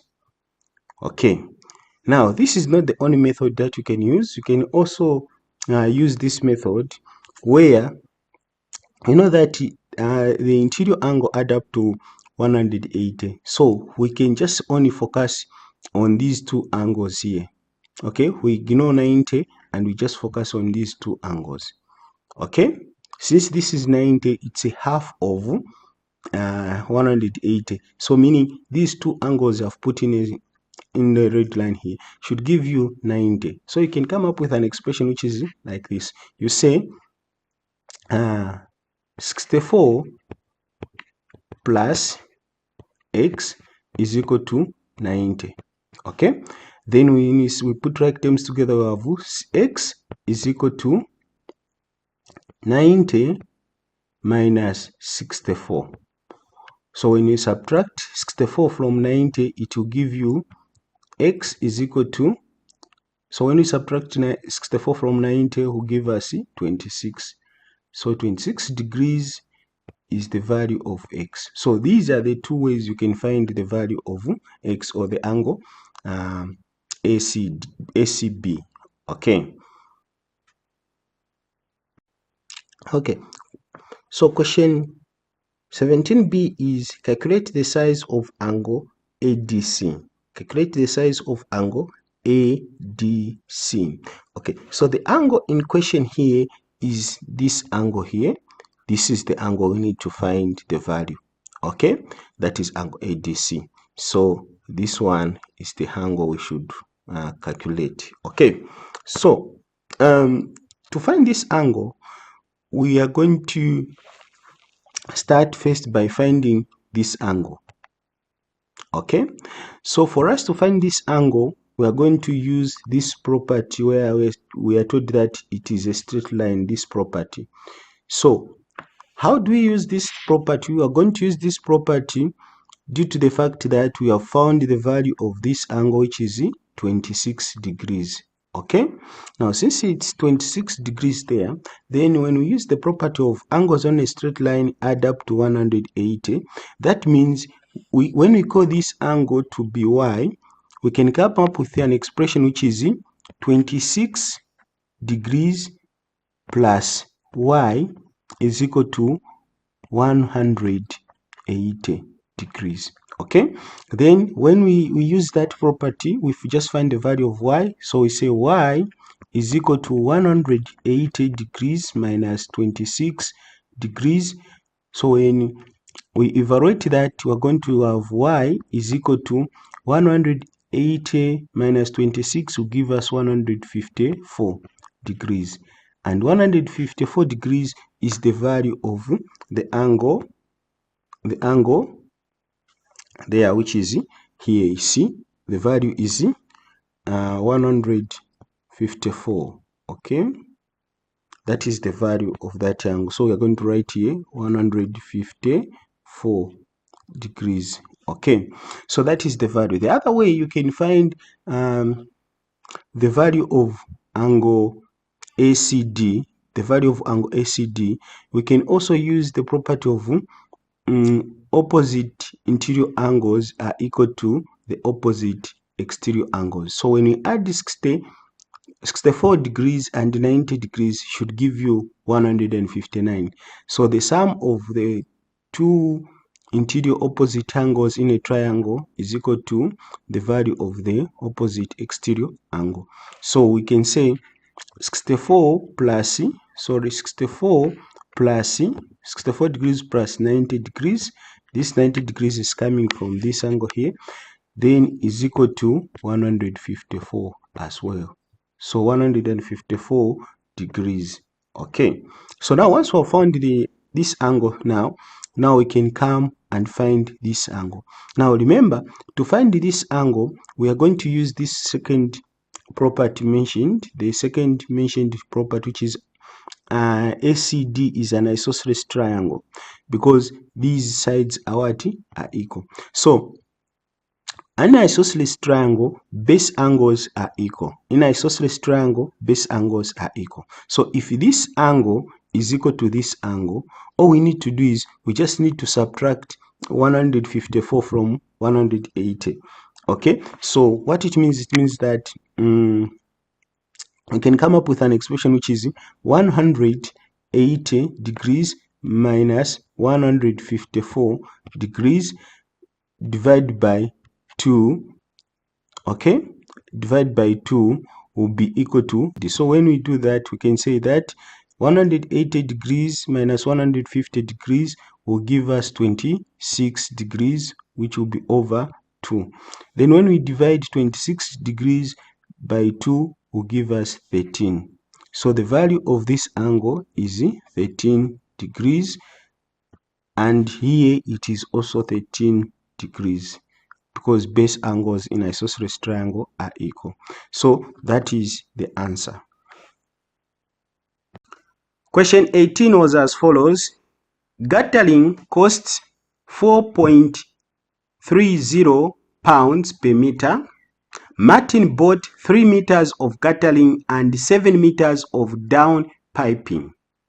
He paid 66.55 pounds in total. How much does down piping cost per meter? Okay, so in this question, I'm going to break every stage or every part. I'm going to work every part on its own. I'm going to work every part on its own until we come to the questions. I'm not going to do like what I did when I was dealing with the painter issue, where I combined everything in one expression. So I'll face one challenge or problem one by one until we find the final answer. So let's start with what is given. So we are given the cost of guttering per meter, and then we are also given the number of meters Martin bought. So you say the total cost of guttering, so we're going to say total cost of guttering is equal to number of meters that Martin bought is 11. Then how much is guttering per meter? That is times 4 times 4.30. Okay, per meter the cost is 4.30. Okay, now once I've done this, the next thing I'm going to do is I'm going to say equal to, then I'm going to multiply this. I'm going to work out this. So I'll punch this in the calculator. So let me just bring the calculator here. Okay, then I'm going to say 11 multiplied by 4.30 will give us 47.3. 47.3 pounds was the total cost of guttering 11 meters. So to gutter 11 meters, it costed Martin 47.3 pounds. Okay, now we come to the actual question. Okay, that the question we have solved is just going to help us to get the answer. So the question is, how much does down pipe cost per meter? So what we're going to do first is we're going to subtract. If he spent this amount, the total cost was 66.55. Okay, therefore for us to find how much it costed for piping the 7 meters, how much it costed to downpipe 7 meters, we need to subtract, we need to know how much is remaining, because if this is the money it costed, the total money it costed, that means the 47.3 pounds is gotten from this same amount. So what we do is we're going to subtract, so we're going to find how much is remaining to be used on downpipe. So we say 66.55. Okay, my fives are the second one point, okay, 0.55 minus, we say minus 47.30. This 47 is coming from the cost of total guttering of 11 meters. So you can say here it's 5, here it's 2. 5 minus 0, it's 5. 5 minus 3, it's 2. Then 6 minus 7, we cannot get 7 from 6. So what we're going to do, we're going to borrow 1. We borrow 1 from 6, we remain with 5 here, and here it becomes 16. Then we say 16 minus 7 will give us 9. Then 5 minus 4 will give us 5 minus 4 will give us 1. So what is remaining here is 19. It is 19.25 pounds. Okay, so this is the money spent on downpipe. So what we're going to do is we're going to say 19.25 divided by 7 meters, because it's 7 meters he did downpiping. Okay, so we say 7 meters is what was used, so we punch in that. So we say 19, it's 19 point what, it's 19.25. so we say 19.25 divided by 7 is equal to 2.75. so here when we say 19.2, remember this is pounds, 19.25 pounds divided by 7 will give us 2.75, if I'm not mistaken. That's what, yeah. So it will give us 19 point, sorry, when we divide 19.25 by 7 will give us 2.75, and this should be pounds. Okay, 2.75 should be pounds. So is for every 1 meter of downpipe he was paying 2.75. okay, that is the cost of downpipe per meter, 2.75. okay, so question 19 is as follows. A solid is made from 1 centimeter cubes. So you just pay attention, study the solid is here, you study it, and then there is instruction here which is telling us sides, and there is a arrow pointing on sides. Okay, then once you have done that, then we go to the actual question, which is question 19a. On the grid below, draw the side elevation of the solid. On the grid below, draw the side elevation of the solid. Okay, so what we're going to do, we are going to get our ruler like this one. We are going to put it here, and then we are going to start drawing the side elevation of the solid. So like that. It doesn't matter the lines you start with, it's okay. Even when you start with the vertical lines, it's okay. It's okay. There is no demand for which line to start with. You can start with any.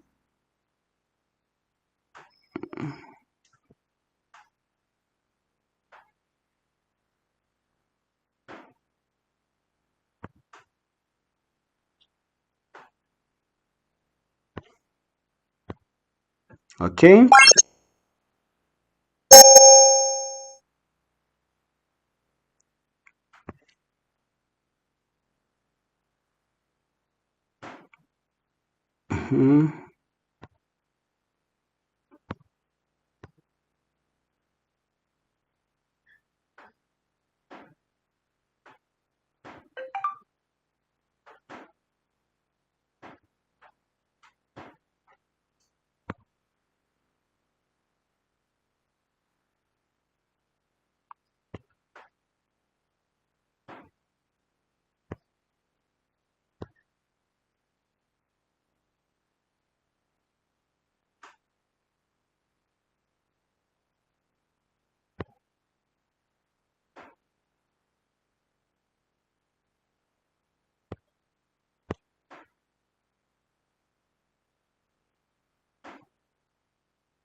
Okay, so that is the solid that I've drawn. That is the solid, and that's how you draw the solid, just like the way I've demonstrated. Okay, if you have got questions, please don't hesitate to ask in the comment section. Otherwise, that's how you write the solid like that, the side derivation of the solid.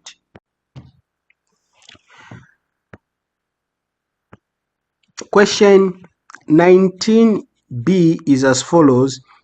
What is the smallest number of cubes you would need to add to the solid to make it into a cube? Okay, so the smallest number of cubes you need to add. So if you have to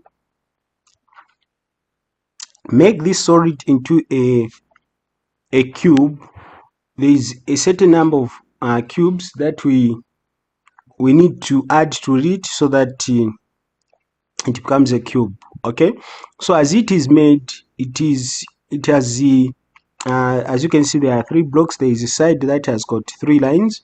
That means a cube should have equal sides. That means we need to add all the sides to have 3. Okay, so a cube of if we make a cube of 3 rows and columns, that means this cube should have at least 27 cubes. Okay, if you want to come up with a cube with 3 columns and rows, then it should have 27 cubes. Okay, so if a cube of 3 sides, of sides with 3 cubes each side, has 27 cubes, so how many cubes are missing for us to have a cube in this from this solid? So we can say 27, okay, minus the cubes that are given. So when we count the cubes, when we count these, there are 2, then these up to here 4, so 6, then here up to here down 10, so 11. So we say 27 minus 11, which will give us 16. So the cubes that are needed to make this, the smallest number of cubes that are needed to make this solid into a cube are 16. Okay, so that is the answer, 16 cubes. Okay, question 20 is as follows. In a group of students, 6 study music, 15 study drama, 11 students study only drama, 3 students neither subject. Okay, so the actual question which is here is asking us to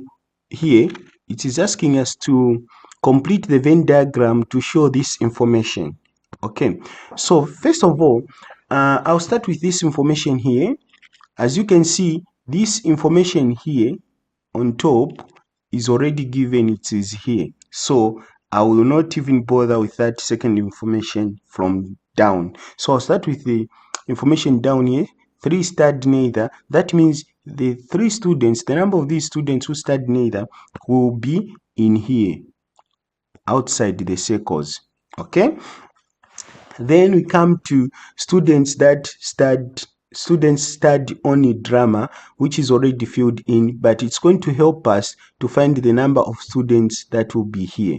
Okay, now this information, when we use it, we know that the students that study drama are 15, and among these 15, 11 only study drama alone. Okay, so meaning we should subtract 11 from 15. So we have 15 minus 11, which will be, that will give us 4. So the answer, the difference is 4. So since the difference is 4, and that is the 4 we're going to put here.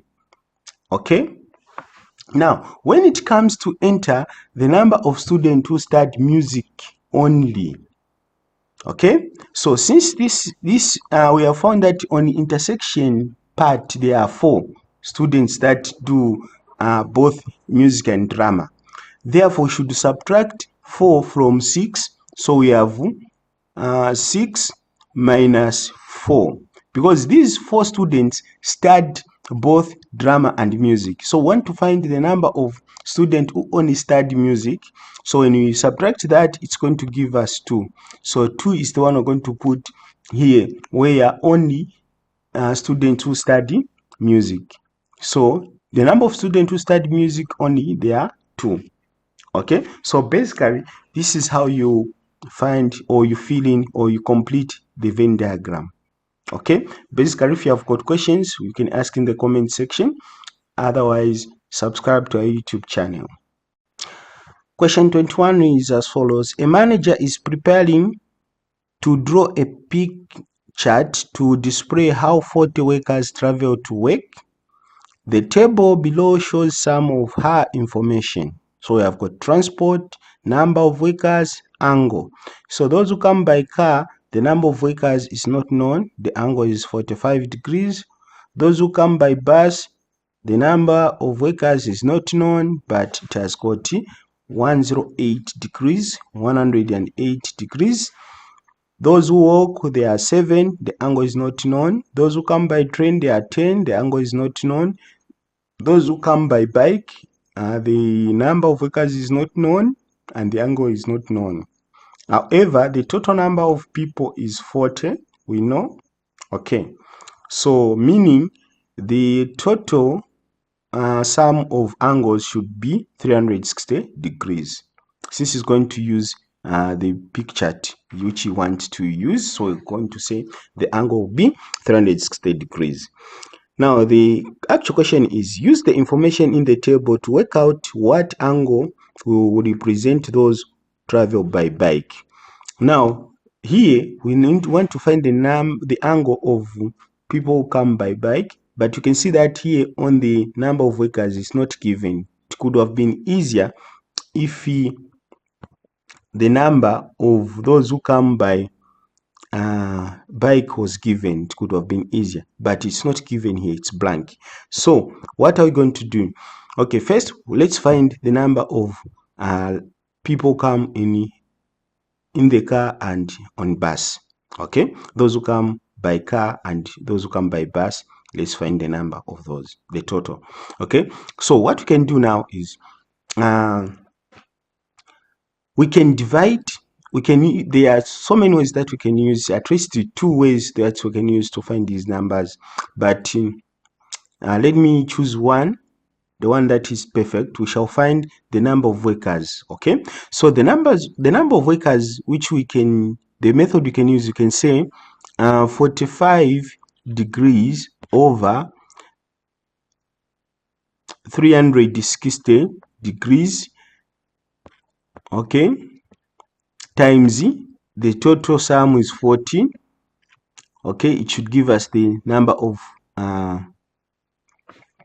people. So we cancel 0 here, and this 0 we cancel it out. Here we remain with 36.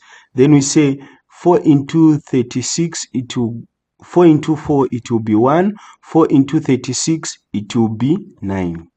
Okay, so now what we are remaining with, 1 there, and so we say 45 times 1 will give us 45. 45, this 45 times this 1 will give us 45 degrees, then over 9 degrees. So 9 degrees into 45 degrees, it will go 5 times. So 5 is the number of people who come by car. Okay, then we can also again do this same thing. We say 108 degrees over 360 degrees times 40 degrees. Then we can cancel the 0 and the 0 here. Then we say 4 into 4, it's 1. 4 into 36, it's 9. Then we say 108 times 1 will give us, oh sorry, it should be equals there.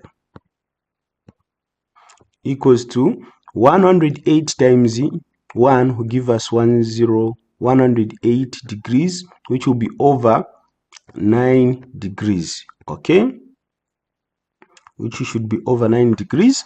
Then we say 9 degrees into 108 degrees will go 12 times. So 12 is the number of students, workers who came by bus. We can now find the number of workers who come by bike. Now, since we know that the number of the total number of workers is 40, then we can just add that, we can just come up with an expression like this one, where we're going to have 5 plus 12 plus 7 plus 10 plus, so here we call it x, then plus x is equal to 40. Okay, the total number of workers. Then we say we add 5 plus 12 will give us 17, 17 plus 7, 24, 24 plus 10 will give us 34, sorry. 34 plus then x is equal to 40. Okay, then we put like terms together, we say x is equal to 40 minus, it will close 34, will close the equal sign and become minus 34. Then we have x is equal to 6.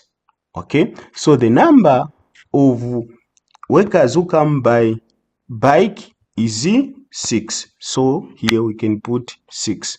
Okay, now once we have found the number of workers who come by bike, then we can go ahead and find the percentage, the amount of angle this will occupy. Okay, so we can come up with an expression which is 6 over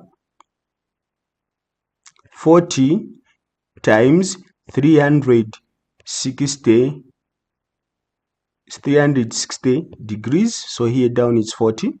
So we cancel 0 and here we cancel 0. Then we say how many times can 4 go into 36? First of all, 4 into 4, it will be 1. Then 4 into 36, it will be 9. Then we say 1 into 6 will give us 6, then times 9 degrees. Okay, times 9 degrees. Then we say is equal to 6 times 9 degrees will give us 54 degrees. So 54 degrees is the angle that will represent the workers that came by bike. Okay, 54 degrees is the angle that will represent the workers that came by bike. Okay, so if you have got questions still, you can ask in the comment section. Please subscribe to our YouTube channel. Question 22 is as follows.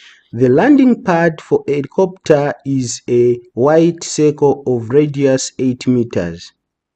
It is painted on a black rectangle plot 28 meters by 22 meters. What area of the plot is not painted white? Give units with your answer. Okay, so we can look at the diagram and we are able to see what is described in the statement above. Okay, so I'm going to come up with an expression that will help us to find the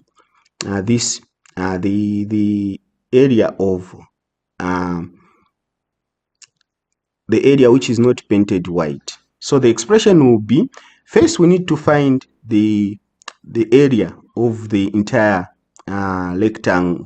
Okay, so To find the area of a rectangle, we use the formula which is area is equal to L times B. Okay, then which will give us, it will be like this. It will be equal to L, we say L is 28 meters times 22 meters. Remember, 28 is coming from here and 22 is coming from here. I hope you are following. Okay, then we do that. So we are going to multiply 28 by 22. So we go to our calculator, we say 28 by 22, which will give us it will give us the area which is 616, if I'm not mistaken. That's what we found, 616, and that is the area of the rectangular shape or rectangular plot, which will be in 616 meters squared. Okay, remember they have told us to be putting units, so we don't have to forget to put units. Okay, then after we've found the area of the rectangle, now we come and find the area of the circle. Okay, so the area of the circle is equal to pi r squared. Okay, so if that is the case, then we're going to have something like so the value of pi can be 22 over 7 times 8. This 8 here is the radius, 8 meters. So we can put it in brackets and say squared. Okay, now once we have done that, we can say is equal to, so we can expand that. We say 22 over 7 times 8, or let me just find the square root of 8 meters. So we say 8 times 8 will give us 64. So we're going to have 64 centimeter. Oh, sorry. Why is centimeter in my mouth? 64 meters squared. Okay, then we multiply 64 by 22. Okay, so we go into our calculator. We say 22 times 64 will give us 1408. So which is equal to, let me start here because of space. Let me write somewhere here. So we have got we have 1408. That's what we got, 1408. Then the whole of that divided by 7. Okay, so we divide by 7. We say divide by 7, which will give us that answer, which is 201. Then we round it off. We just say, okay, we just write 0.14. Okay, 0.14. This is going to be meters squared, and here it was supposed to be meters squared. Okay, then this is the answer. This is the area of the circle, 200. I've just rounded it off to do decimal places. Okay, now we have found the area of the entire rectangle shape and the area of the circle. So how do we find the area of the area which is not painted white? How do we find the area which is not painted white? Okay, so to find the area of the black paint, what we're going to do is we're going to come up with an expression which is we're going to say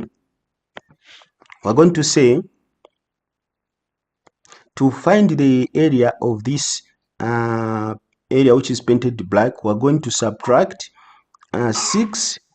We're going to work out this expression, 616 meters squared minus 201.14 meters squared. Okay, so the answer we're going to get will be the value of that. So what we're going to do, we're going to go into our calculator and punch in these numbers. So we're going to have something like 616 minus 201.14 will give us 414.86 414.86 as the answer. Now remember, they told us not to leave out the units, so we say meters squared. So 414.86 meters squared is the area of an area which is not painted black. Okay, so the area of the which is not painted white, so not which is not painted black, the area which is not painted white, and this is the area, the one passing ready and okay, that is the area. So the area of that black area is 414.86 meters squared. Now remember, this is the estimate because I rounded off the answer on the area of the circle. So this is just an approximation of what the area black is. Okay, if you have got questions, please don't hesitate to ask in the comment section. Otherwise, that's how you do that question. Question 23a is as follows: multiply out 4 open bracket 3t minus 5 close bracket. Okay, so the expression that we need to multiply out is 4 open bracket 3t minus 5 close bracket. So when we multiply out that, we say 4 times 3t, it's going to give us 12t. Then 4 times negative 5 will give us negative 20. And that is the answer we have multiplied out. So we can write our answer here. Even though in some questions I'm not demonstrating how you record your answers, but this is the same thing you do for every question. There will be space provided, and that's why you record your answer there on the space. Okay, we come to question 23b, which is factorize 18w plus 21. Okay, factorize 18w plus 21. So what we're going to do is we're going to write 18w here plus 21. So first of all, we need to find a common factor of 18 and 21. The number that can go in 18 and 21, one itself can go, but it won't have an effect on these numbers. Then 2 can't go into 21 but can go into 18.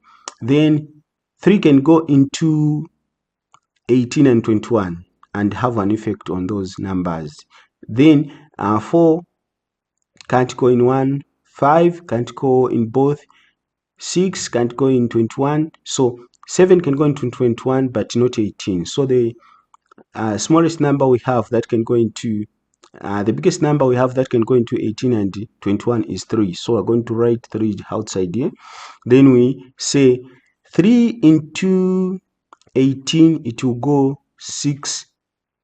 3 into 18w, it will go 6w times plus, then we say 3 into 21.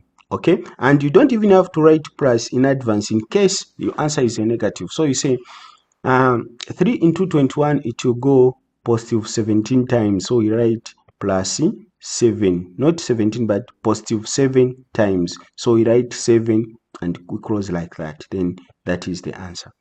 Okay, so basically when we factorize 18w plus 21 will give us 3 open bracket 6w plus 7 close bracket. Now that way we have factorized. Okay, if you have got questions, please don't hesitate to ask in the comment section. Please, we are down on our knees saying subscribe to our YouTube channel so that we can revise through papers together. Okay, question 24 is as follows. A tracksuit normally costs 75 pounds. A. In a sale, the price was reduced by 15%. Calculate the sale price of the tracksuit. Okay, so to solve this one, what we're going to start with, we are going to write the normal price of the tracksuit, which is 75 pounds, then minus the reduction we're told is 15%, so we say 15 over 100, then times 75 pounds. Okay, so we find, first of all, before we write the number, we write the amount, the actual price, that is 75 pounds, then minus, then we work out what is in brackets. So the number that can go into 175 is 25, so 25 into 100 it's 4, then 25 into 75 it is 3, then 3 times 15 will give us 3 times 15 will give us 45, sorry, it should be 45 pounds. It will give us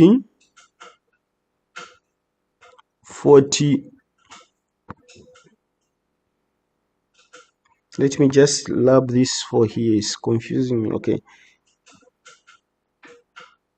it will give us 45 pounds, which will be over 4, the one I rubbed here, the one which was here, 4. Then we close bracket, then we have 75 pounds, okay, minus, so we say, we go to our calculator and say 45 divided by 4 will give us 11 minus 11 pounds 0.25. This was the deduction. Let me just count, check the answer. Okay, that is correct. 11.25 pounds. That was the deduction. That was the money represented by 15%. Then we subtract that. We say 75 minus 11.25 will give us the cost of 63.75. I'm sure that is the answer. Yeah, 63.75 pounds, and that was the cost of the tracksuit. Okay, that was the cost of the tracksuit. Now we come to question B, 24B, which is it is here. That is 24B. The question is, the following week the shop displayed this sign. The following week the shop displayed this sign. Final stock clearance, a further 20% off all the sale prices. Show that the tracksuit now costs 51 pounds.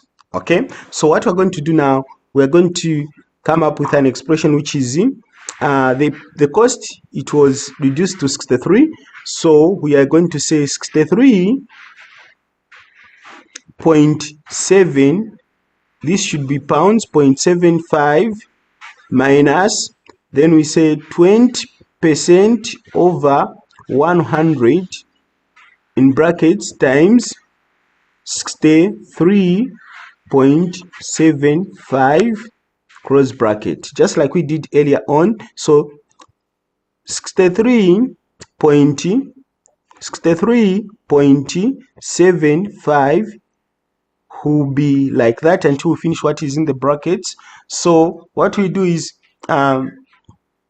we multiply the number on top, because I don't want to have difficulties in finding the common factor of 63.75 and 100. So we're going to multiply that. So we say 63.75 times 20, which should give us 1000. So we are going to have something like in brackets we say 1275, this should be pounds, over 100. Okay, we cross bracket like that, and then what we remain with is going to be this 63 pounds point 75 minus, then we say 1275 divided by that will give us 12.75. okay, will give us 12.75. now since we have reached here down, let me go on top there, let me go on top and finish up this expression. So this is what we have. So what we're going to do now, well, I can just put the equal sign this side. Then what I'm going to do now is I'm going to punch in these numbers. So we have got 63.75 minus 12.75 will give us 51. So the answer there is 51 pounds. Okay, 51 pounds, that is the answer. Now it was asking us to show that the tracksuit now costs 51 pounds. We are asked to show that the tracksuit now costs 51 pounds. Now this way we have shown that the tracksuit costs 51 pounds. Okay, so if you have got questions, please don't hesitate to ask in the comment section. And if you haven't subscribed to our YouTube channel, I encourage you to subscribe to our YouTube channel. Question 24C is as follows. Lays says, I'm getting 15% off, then 20% off, so I'm getting 35% off the 75 pounds. Is it correct? You must show working to explain your answer.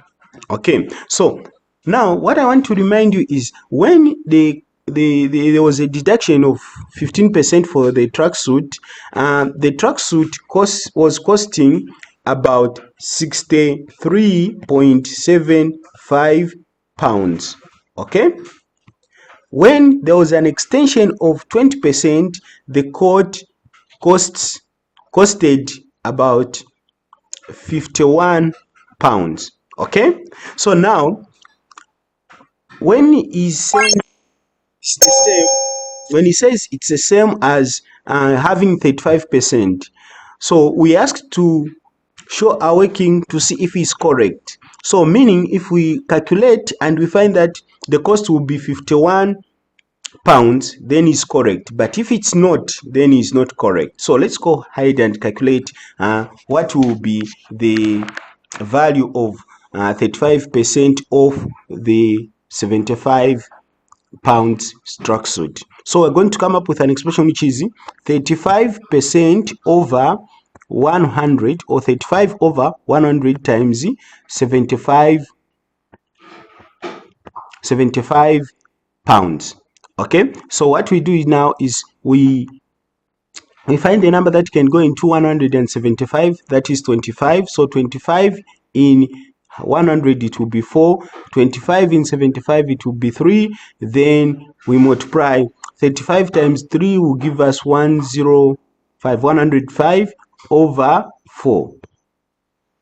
Okay, then we say 105 divided by 4, so we say 105 divided by 4 will give us 26.25. so the answer will be 26.25. 26.25 will be the answer. So this is the discount. Okay, then now we want to check if he is correct. This is the discount that will be put on the tracksuit. Then we subtract 75 pounds minus 26.25. Okay, then what will be our answer? Let's go ahead and punch in these numbers. So we have 75 minus 26.25 will give us 48.75 as the final cell for this tracksuit. So 48.75, that will be our answer. Okay, now we come here. This is the answer I've gotten, and if this discount of 35% was given at once, this is what the tracksuit could have been bought, or could have been sold. It could have been sold at 48.75 pounds. Now, since it was given in parts, that's why it costed 51. So we know that Lay's was not correct. So the answer, we are saying is Lay correct? The answer is no. Right? Why? Because the costs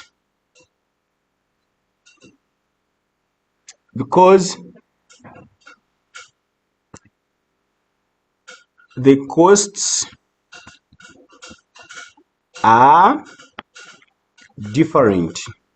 I know you can come out differently, but this will symbolize that the costs are different. This will also symbolize that the answer we found is not the same as the one we found earlier on. So basically, these are the correct. This is the correct answer. So if you have got questions, please you can ask in the comment section.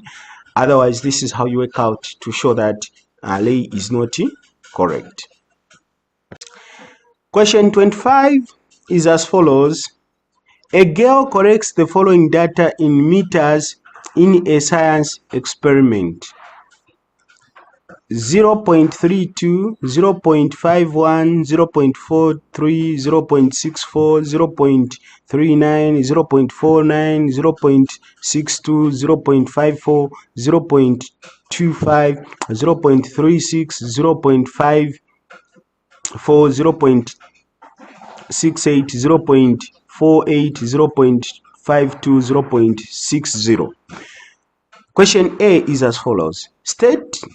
She states the median is the one in the middle, so my median is 0.54 meters.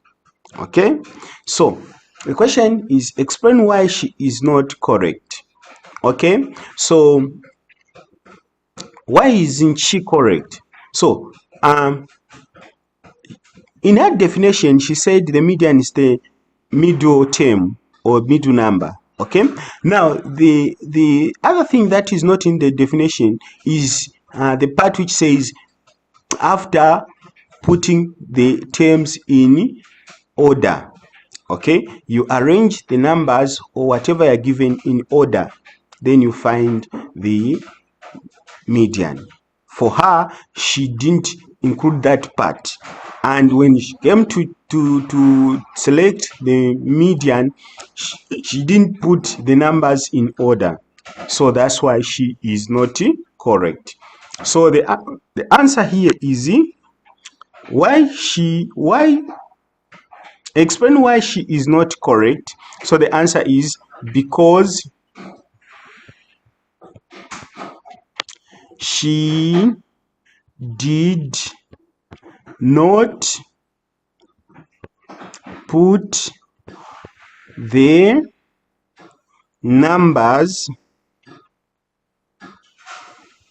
in order. Okay, so before you choose the median, you have to put the numbers in order. It doesn't matter whether you put it in ascending or descending order, unless if you are encouraged to do one of the two. Either the question is saying arrange them in ascending or descending order, then you follow the instructions. But if it's open, you can ascend the numbers, you can arrange the numbers in ascending or descending order. Both ways you are going to get the correct answer. In both ways you will get the correct answer. Question 25A is as follows. Then she decided to show her data in stem and leaf diagram. The first three are recorded. Complete the stem and leaf diagram. Okay, so the question is here. Where I've been reading is here. I hope you can see that is where the question is. Okay, so now what we need to do is for us to complete this leaf, stem and leaf diagram, we need to denote the leaf, we need to denote the stem and the leaf. Okay, so the leaf side and the stem side. So now once we have done this, the next thing we're going to do is we're going to start with the 0.3 numbers. Now remember, the key is here down. Okay, it's here down. It's saying 0.3 line 2. That means that is 0.32 meters. Okay, so that's what we need to know. So we are dividing the number into two groups. It's more or less like we are factorizing the number. Okay, or the numbers. We are factorizing the numbers. So let's say we have got 0.3 numbers. So these 0.3 numbers, we have got this one, and we have also this one. Then we have also this one here, and those are the three numbers we have that are 0.3. Okay, so this one is already done. 0.3. 2 is already done. As you can see, 2 is already recorded here. So we come to 0.39 and 0.36. So we start with the smaller one, which is 0.36. So from the 0.36, we're going to record 6.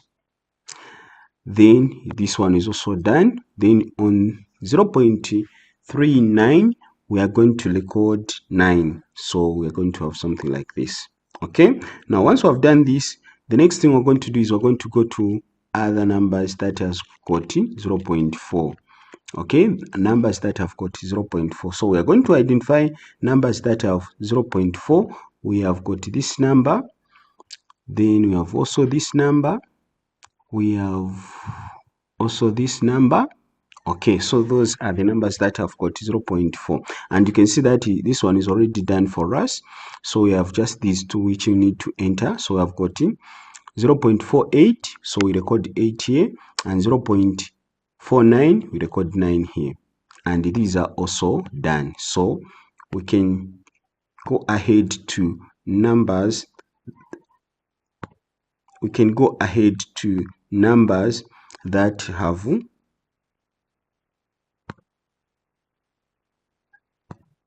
we can go ahead to numbers that have 0.5. We go ahead and check on numbers that have 0.5. Okay, so those are the numbers that have got 0.4. Now we come to numbers that have got 0.5. So we have this number here, then we have this number here, we have this number here, we have this number here that have 0.5. Okay, so we can see that one is already recorded here, so we can cancel out this one. Then we have got 0.54, 0.52, 0.54, 0.52. So we can see that 0.52 are smaller, so we are going to record 2 for this number here, then also 2 for this number here, then we're going to record 4 for this number here, then we're also going to record 4 for this number here. Okay, unless if you have got a question, and I'm sure I haven't skipped any number that has 0.5. Okay, then once I've done that, then I'm going to come to numbers that have 0.6. I'm going to come to numbers that have got 0.6. I'm taking it slowly so that I don't lose you as I explain, so that you can follow me very well. Okay, then I come to numbers that have got 0.6, this number here. Okay, so we identify any number that has got 0.6. We have got this number here, we have got this number here, we have got this number here, and we have got this number here.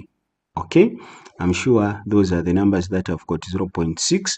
So the first number, the smallest number is 0.60. So I'm going to record the 0 there, Then next is 0.6, so this one is already done. Then we come to 0.62, I will record 2 here, and then it is also done. Then I'm going to come to 0.64, so I'm going to record 4 here. Then I'm going to come to 0.68 and record 8 here, and then those are the numbers that I've got 0.6 and I've recorded everything. So this is how you complete the stem and leaf diagram. If you have got questions, please don't hesitate to ask in the comment section. Otherwise, this is how you work out this one. If you haven't subscribed to our YouTube channel, please, we encourage you to subscribe to our YouTube channel so that we can learn together. Question 25C is as follows. Give one advantage of displaying the data in a stem and leaf diagram. Give one advantage of displaying the data in a stem and leaf diagram. So one advantage of displaying the information or data in the stem and leaf diagram is it helps to put data in order. It helps to put data in order. It helps to put data in order.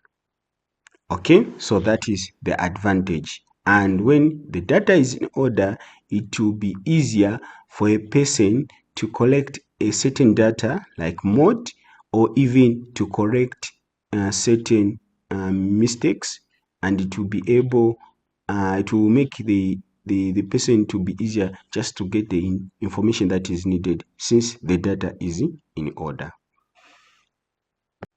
Question 25D was as follows. Use the stem and leaf diagram to write down the correct median. So we use the stem and leaf diagram which we came up with to find the correct median. Okay, so what we need to do is, let me just bring out the stem and leaf diagram. Okay, so this is the leaf diagram we came up with, and the numbers were as follows. For 0.3, 0.3 we had 2, 6, 9. For 0.4 we had 3, 8, 9. Okay, for 0.5 we had 1, 2, 2, 4, 4, and for 0.6 we had 0, 2, 4, 8. Okay, so these are this is the complete stem and leaf diagram we came up with. So now we are supposed to use this diagram to find the median. Now we can see that the numbers are now put in order. So we have 0.32, 0.36, 0.39, like that. So how do we find the median? So to find the median, what we're going to do is we're going to count these numbers we have. Okay, so let's count together. We have got 1, 2, 3, 4, 5, 6, 7, 8, 9, 10, 11, 12, 13, 14, 15. There are 15 numbers. Okay, there are 15 numbers here which we have that will help us to determine which one is a median. So what we can do is we just have to find the middle number of 15. Okay, so to do this we can use just maybe our fingers, or we can also use this method where you add 1 to 15, then it gives you 16, then you divide 16 by 2, then it will give you 8, and this is the middle number. Okay, so now we have found the middle number should be 80th. The 80th number is the middle number. So we can even put numbers here: 1, 2, 3, 4, 5, 6, 7, then 8. Here 8 is the middle number. We don't even have to go any further. Immediately we find 8, that is, we have found the middle number. because the median is the number which is on the center after arranging numbers in order. Okay, so the middle number is this one. So we can pick this 0.5, we write it here, 0.5. Okay, 0.5, I'm sure. Able to see the decimal point there. Then we pick the number which is the 80th number is 2, so we put 2 to this number, and then our median is going to be 0.52. Okay, so where you need to be careful is you make sure that you check the number on the right, on the left side, the way this number, the 8th number is. So you know it's 0.5, then we put 2 there, it's going to be 0.52, and that is the median. Okay, so basically that's how you find the answer. If you have got questions, please ask in the comment section, and don't forget to subscribe to our YouTube channel. Question 26 is as follows. John receives a wage of £400 per week. 2/5 of his wage is spent on rent. 1/4 of his wage is spent on food. 3/20 of his wage is used to pay other bills. What fraction of John's wage is left? Okay, so to find the fraction of his wage which he leaves out, we are going to add all the fractions. So we're going to say 2/5 plus 1/4 plus 3/20 is equal to, so the first thing we're going to do is we're going to find a common denominator. A common denominator will be found by finding a multiple, the lowest multiple of 4, 5, and 20. The lowest multiple of 5, 4, and 20 is 20 itself.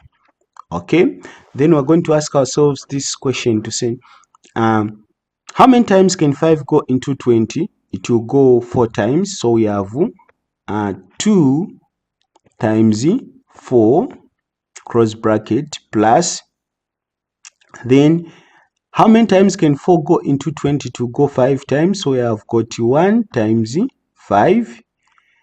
Okay, let me just extend the line. Then we have plus, remember this is 5. Okay, then we have how many times can 20 go into 20? It's 1 time. So we have got 3 times 1 cross bracket. Okay, then we say equal to, then we ask ourselves 2 times 4 will give us 8, plus 1 times 5 will give us 5, then plus 3 times 1 will give us 3 3. So we say plus 3, all of that over 20. Then we say equal to, then 8 plus 5 will give us 13. 13 plus 3 will give us 16. So here it's 20. So we say 16 over 20. Okay, so the fraction of the amount of money spent is 16 over 20. Okay, so we can still reduce this one to, we say, is there any number that can go into 20 and 16? Yes, 4 can go into 16 4 times, and 4 can go into 20 5 times. Okay, then the question here is asking us to find the fraction of the wage which was not spent. Okay, so we want to find the fraction of the money that wasn't spent. So what we're going to do, we're going to say 1 minus 16 over 20. Okay, we can also use 1 minus 4 over 5. It will also give us the correct answer. So we say equal to, then we can change this one whole number into a fraction. Then we say the common denominator of 1 and 20 is again 20 itself. Then we say 1 into 20, it will go 20 times. So we are going to have something like 1 times 20 close bracket. Then we say 20 into 20, so we say plus, sorry, not plus, but we say minus, then 20 into 20, it will go one time, so we're going to have 16 times 1. Okay, then we say equal to, then we have 1 times 20 will give us 20, minus 16 times 1 will give us 16, the whole of that over 20. Okay, then what we're going to do now, we're going to say equal to, then 20 minus 16 will give us 4, which will be over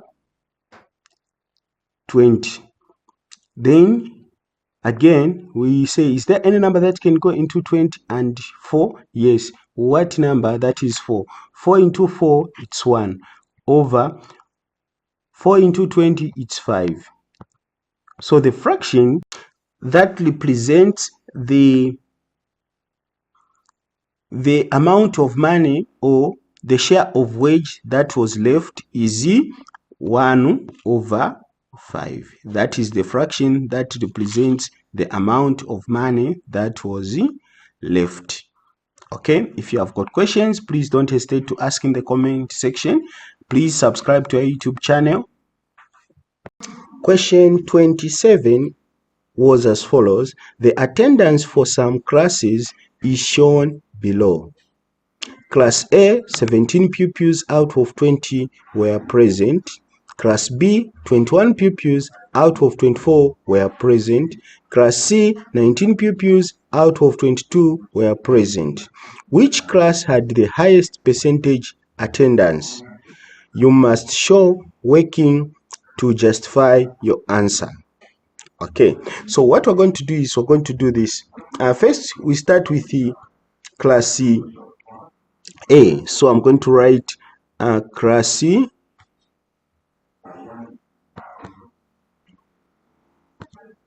I'm going to write class A like that.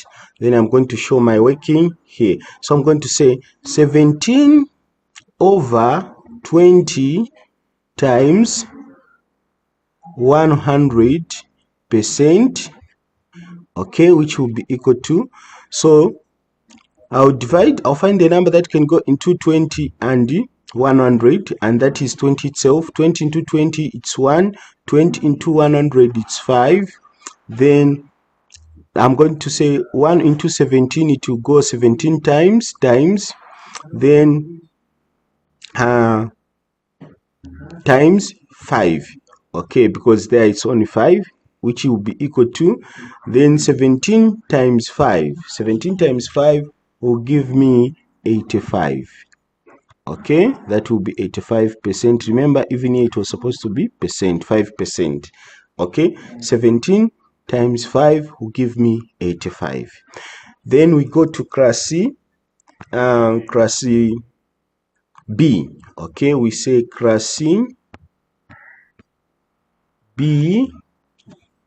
Okay, class B, we are going to have the fraction which is 21 over 24, then times 100%.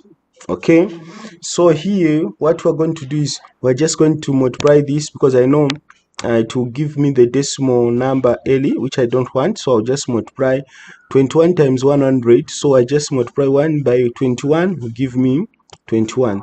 Then the zeros here, remember it's percent. Then the zeros, I haven't used them, and the percent, so I'm going to put the zeros and the percent here over 24. Okay, which will give us, then we say, let's go to our calculator and say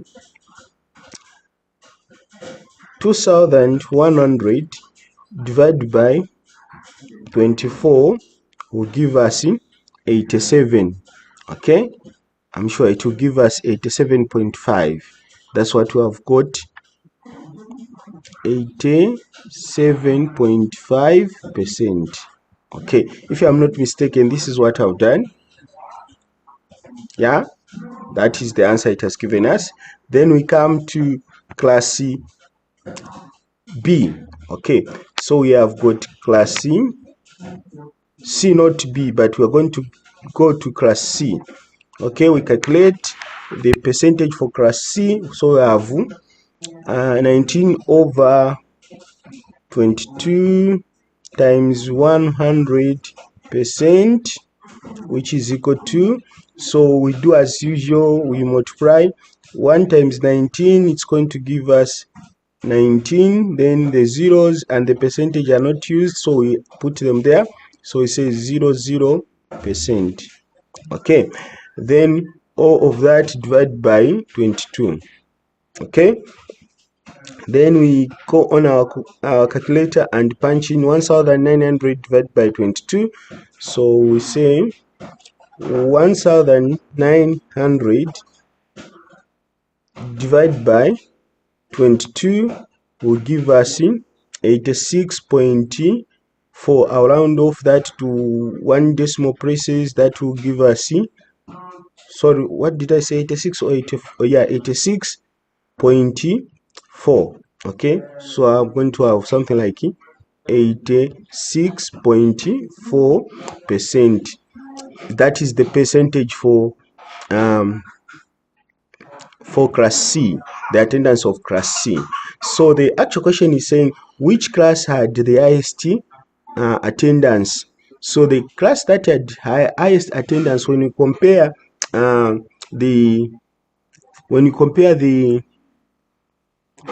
the percentage here and here, you see that the class that had the highest is class B. So the correct answer is class B. So we can say the correct answer is class B.